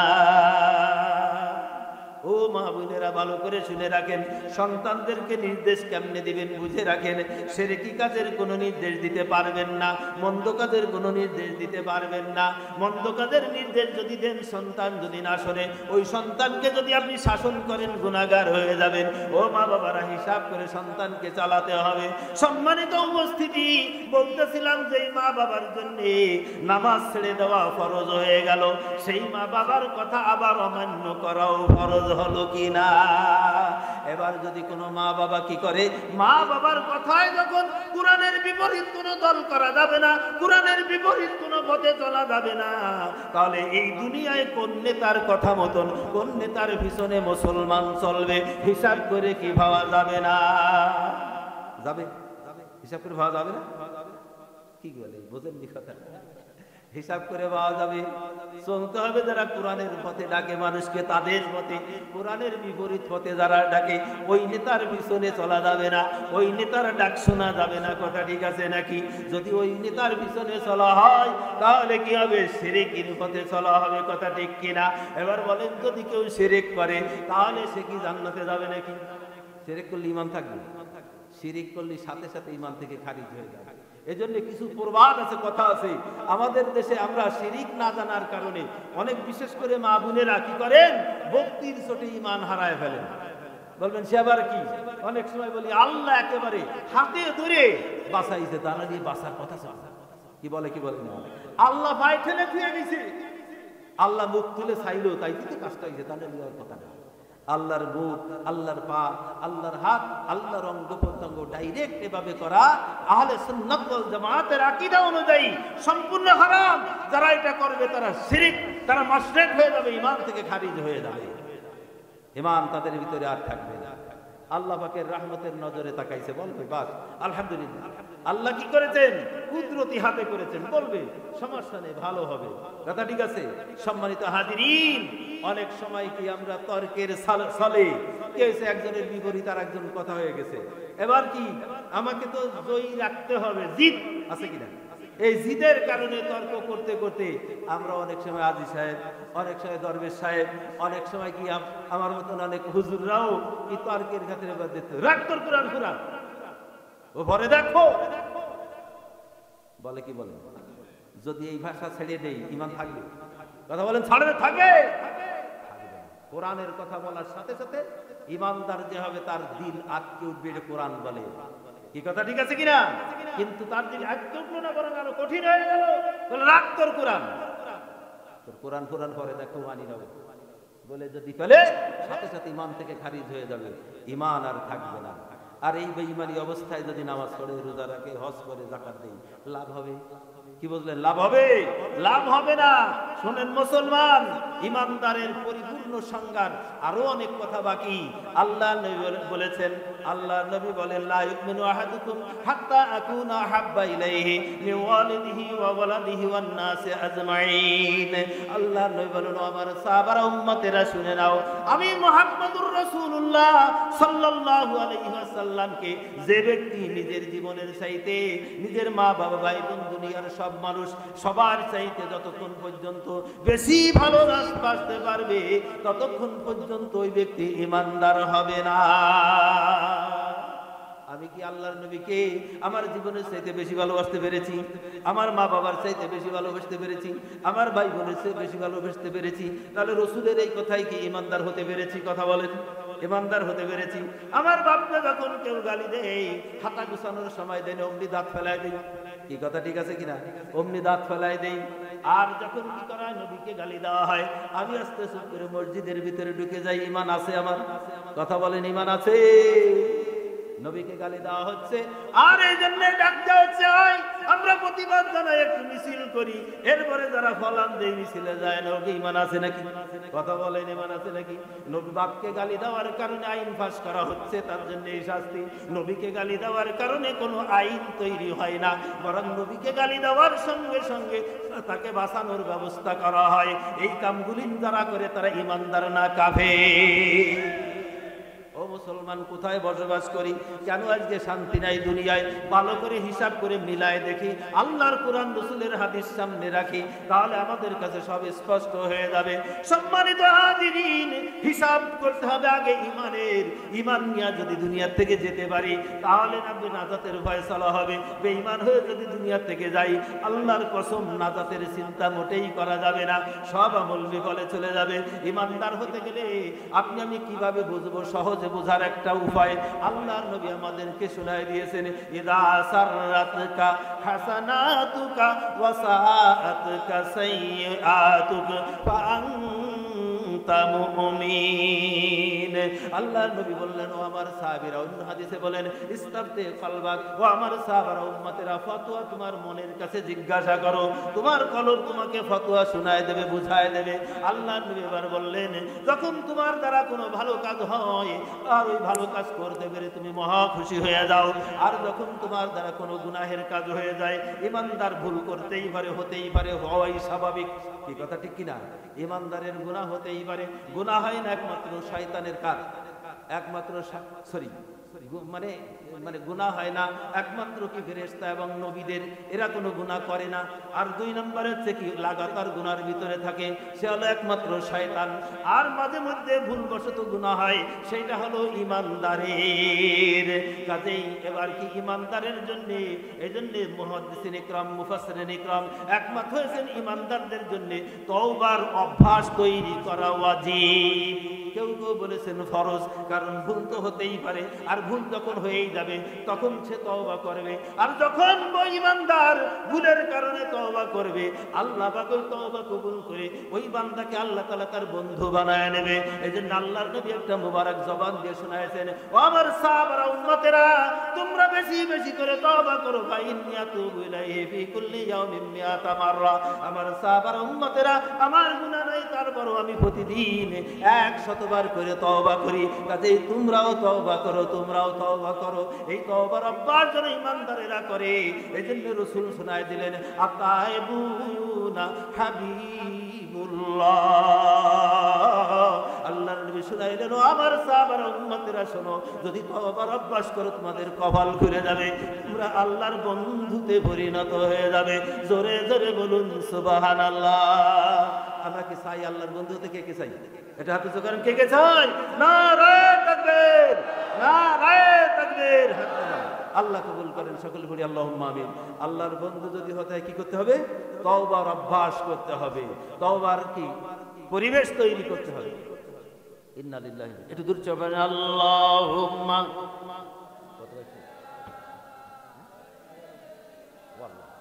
তার আগুন করবেন।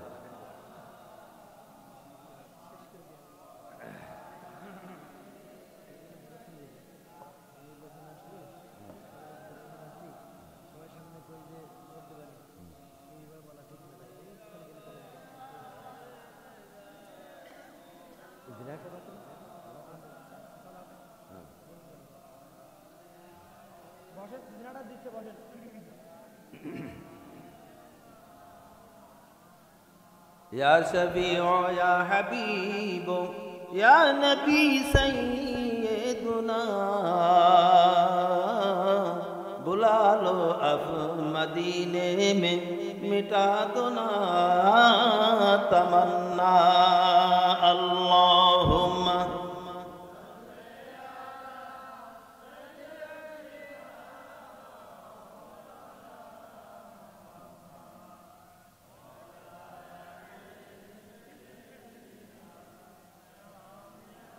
সম্মানিত উপস্থিতি, আমিও বাড়ির মানুষ আর আপনারাও দেশি মানুষ, কাজেই বেশি সময় আর নষ্ট করতে চাচ্ছি না। আমাদের টার্গেট ছিল 11টা পর্যন্ত চলবে, 11:30 ফিরাই বেজে গেছে, কাজেই আর সামনে না এগোয় শেষ করতে চাচ্ছি। 1 নাম্বার হলো কি, ইমান ঠিক রাখার জন্যে যা করণীয় আর উলামায়ে কিরামের কাছে বুঝে শুনে সেভাবে ইমানকে আগে ঠিক রাখতে হবে। প্রয়োজনে জীবন দেব তো ইমান দেব না, এইটা পরে খেয়াল রাখতে হবে। যে কাজে ইমান নষ্ট হয় ওই কাজ করব না, কথা ঠিক আছে? আর ইমান ঠিক রাখতে গেলে কলব এটা ঠিক করে এর সাথে জবানকে মিলাতে হবে। মুনাফিকের আলামত কয়টা শুনেছেন না? ওর ভিতরে জবানের সাথে আছে না, কি আছে? ওয়াদা ওয়াদা আখলাফা, যখন ওয়াদা করে তখন খেলাফ করে, আছে নাকি? আর 4 নম্বর আর একটা আছে, খালিস মুনাফিকের 4টা গুণ রাসূল বলেছেন, তার ভিতরে আর একটা আছে ওয়াইজা খাসামা ফাজারা, যখন ঝগড়া লাগায় অশ্লীল কথাবার্তা বলে। তাহলে জবানের সাথে অন্তরের সাথে সম্পর্ক আছে না? জবান ঠিক রাখতে হবে, ইমানকে বাঁচাতে হবে। ইমান বাঁচানোর পরে নামাজ পড়তে হবে সঠিকভাবে, দিন অনুযায়ী চলতে হবে। নামাজের হিসাব হবে ইমানের পরে, কথা ঠিক আছে কিনা? নামাজের হিসাব হবে, নামাজও আমরা যারা পড়ি একটু মিলায় দেখবো যে নামাজ আমার হচ্ছে কিনা। আল্লাহ বলেছেন নামাজ অন্যায় থেকে ফিরাই। আমি নামাজ পড়ে যদি অন্যায় ছাড়তে না পারি তাহলে বুঝতে হবে যে আমার নামাজ সঠিক হচ্ছে না, কথা ঠিক আছে কিনা? কাজে যতটা পর্যন্ত আমার নামাজ, আমার দিল আমাকে বাধা দেবে, আরে আমি তো নামাজ পড়ি, কেন অন্যায় করবো? না না, এটা হতে পারে না, আমি অন্যায় করবো না। এই যখন দিলের ভিতরে সিদ্ধান্ত চলে আসবে তখন বুঝতে হবে আমার নামাজ হচ্ছে। এই কথা ঠিক আছে? সম্মানিত হাজিরিন, এরপরে কি আপনি রোজা দেখবেন, রোজার ভিতরে আল্লাহ তাআলা তাকওয়া রেখেছেন। রোজাদার হয়ে রোজার মাসে যেমন আল্লাহকে হাজির নাজির দেখি, রোজার মাসে যেমন আল্লাহর নাফরমানি করি না রোজা ভঙ্গ হওয়ার ভয়ে, তেমনি কি 24 ঘন্টা আমি আল্লাহর গোলাম, যেন আমার দ্বারা কি নাফরমানি যদি হয় তাহলে বুঝতে হবে যে আমার ভিতরে তাকওয়া আসে নাই, যে তাকওয়ার জন্য আল্লাহ রোজা ফরজ করেছেন। সম্মানিত হাজিরিন, এরপর কি আমি হাজী সাহেব হজ করে আসলাম। হজ করে আসার পরে আল্লাহ রাসূল বলেছেন লাইসা লাহুল জাযা ইল্লাল জান্নাহ, হজের আর কোনো উজরাত নেই একমাত্র জান্নাত ছাড়া। তার মানে হলো যার হজ কবুল হবে ওই লোকটা জান্নাতি মানুষ হয়ে যাবে। ওই লোকটা হজ থেকে আসার পরে জাহান্নামের কাজ আর ইচ্ছা করে করবে না। যদি কোনো সময় ভুলে জাহান্নামের কাজ হয়ে যায় তওবা করবে, আর যদি ইচ্ছা মতন যা ইচ্ছা তাই জাহান্নামের পথে চলতে থাকে বুঝতে হবে যে ওর হজ কবুল হয়। কথা বোঝা গেল? এরকম করে আমলকে যাচাই বাছাই করে এখন দেখতে হবে। কখন? কথা বলেন কখন? এখন দেখতে হবে। কেন? এখন তওবা করার সুযোগ আছে, তওবা করব, চোখের পানি ছাড়বো, আল্লাহর কাছে কাঁদবো, আল্লাহ মাফ করে দিবেন, সামনে কি সংশোধিত জীবন নিয়ে চলতে পারবো। আর মরার পরে তওবাও করা যাবে না, সংশোধনও হওয়া যাবে না, নাজাতের উপায় চালা হবে না। এখন যদি আমি হিসাব করে মিলাই, তওবার অভ্যাস যদি গড়ে উঠাই, তওবার অভ্যাস যদি গড়ে নেই, এরপরে বাকি জীবন যদি কোরআনের পথে, দ্বীনের পথে, ইসলামের পথে, রাসূলের পথে যদি চলবার জন্য সচেষ্ট থাকি, তাহলে অবশ্যই আল্লাহ রাব্বুল আলামিন আপনাকে আমাকে জান্নাতি বান্দা হিসাবে কবুল করে নেবেন। সম্মানিত হাজিরিন, এই কথাগুলি আমরা যেখানে রাখবো, মা বোনদের জন্য সংক্ষিপ্ত ওয়াজ। যারা আমরা জান্নাতে যেতে চাই, আল্লাহ আপনাদের জন্য জান্নাত অনেকটা সহজ করেছেন। আল্লাহ রাসূল বলেছেন আল মারআতু ইযা সাল্লাত খামসাহা ওয়া সামাত শাহরাহা ওয়া আহসানাত ফারজাহা ওয়া তাআত বালাহা ফালতাদখুলুল জান্নাতু মিন কুল্লি বাবিন শাআ। আল্লাহ নবী বলেছেন একজন মহিলা যদি 4টা কাজ করে তাহলে জান্নাতের সব দরজা তার জন্য খোলা থাকবে। যে দরজা দিয়ে ইচ্ছা সেই দরজা দিয়ে জান্নাতে যাবে। বলুন সুবহানাল্লাহ। 4টা কাজ কি? ফরজ নামাজ আদায় করবে, রমজান মাসে রোজা রাখবে, চরিত্রের হেফাজত করবে, স্বামীর খেদমত করবে। কয় এই জায়গাটা ফের ই ফের এই জায়গায়, তাই না? করতে হবে যদি জান্নাতে যেতে চান। ও মায়েরা বোনেরা শোনেন, আল্লাহর নবী কি বলেছেন? লাউ কুনতু আমিরা আহাদিন আইয়াসজুদা লি আহাদিন লামারতুন নিসাআ আইয়াসজুদনা লি আজওয়াজিহিন্না। আল্লাহর নবী শুনাইছেন, ও নারী সমাজ শুনে নাও, আল্লাহ তাআলা যদি এই দুনিয়ায় কোন মানুষকে সিজদা করার জন্য মানুষের জন্য বৈধ করে দিতেন, তাহলে এক নম্বরে নারীদের উপরে আল্লাহ তাআলা স্বামীদের জন্য সিজদা করার বিধান দিতেন।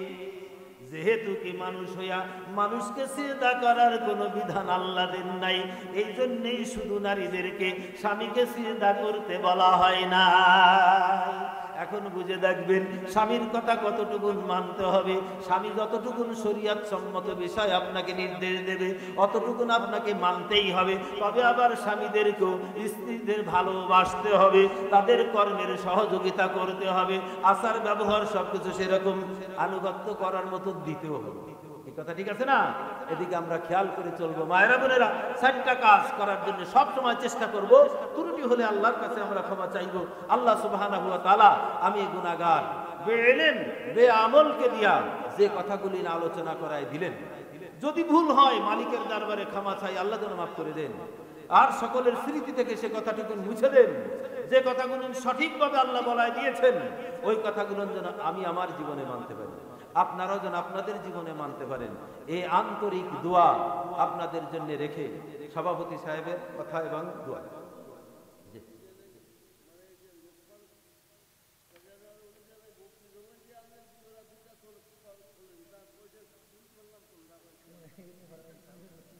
বললাম যে ওই তো বললো যে ওই যে যার ভালো হবে তাই বলে গেলাম না মাঝখানে, বুঝতে পারি এটা যার ভালো হয়ে যাবে সে এটা তেমন ভালো তেমন ভালো, যদি ভালো হয় বললাম না যে ড্রাইভার ভালো হলে মত করলি আড়াই ফেলাবে, আর যদি এই ড্রাইভারে কলক যদি এটা ভালো হয় আপনাকে ভালো হতে চান। আমরা সবাই কয়েকবার করে চুল পড়ে আল্লাহুম্মা সাল্লি আলা সাইয়্যিদিনা ওয়া নাবিয়িনা ওয়া শাফিয়িনা ওয়া হাবিবিনা মাওলানা মুহাম্মদ সাল্লাল্লাহু আলাইহি ওয়া আলা আলিহি ওয়া সাহবিহি ওয়া বারিক ওয়া সাল্লিম। আল্লাহুম্মা সাল্লি আলা সাইয়্যিদিনা ওয়া নাবিয়িনা ওয়া শাফিয়িনা ওয়া হাবিবিনা মাওলানা মুহাম্মদ।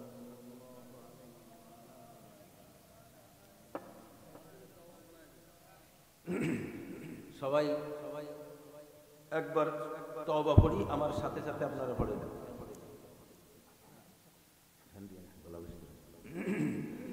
أعوذ بالله من الشيطان الرجيم. بسم الله الرحمن الرحيم. أستغفر الله ربي من كل ذنب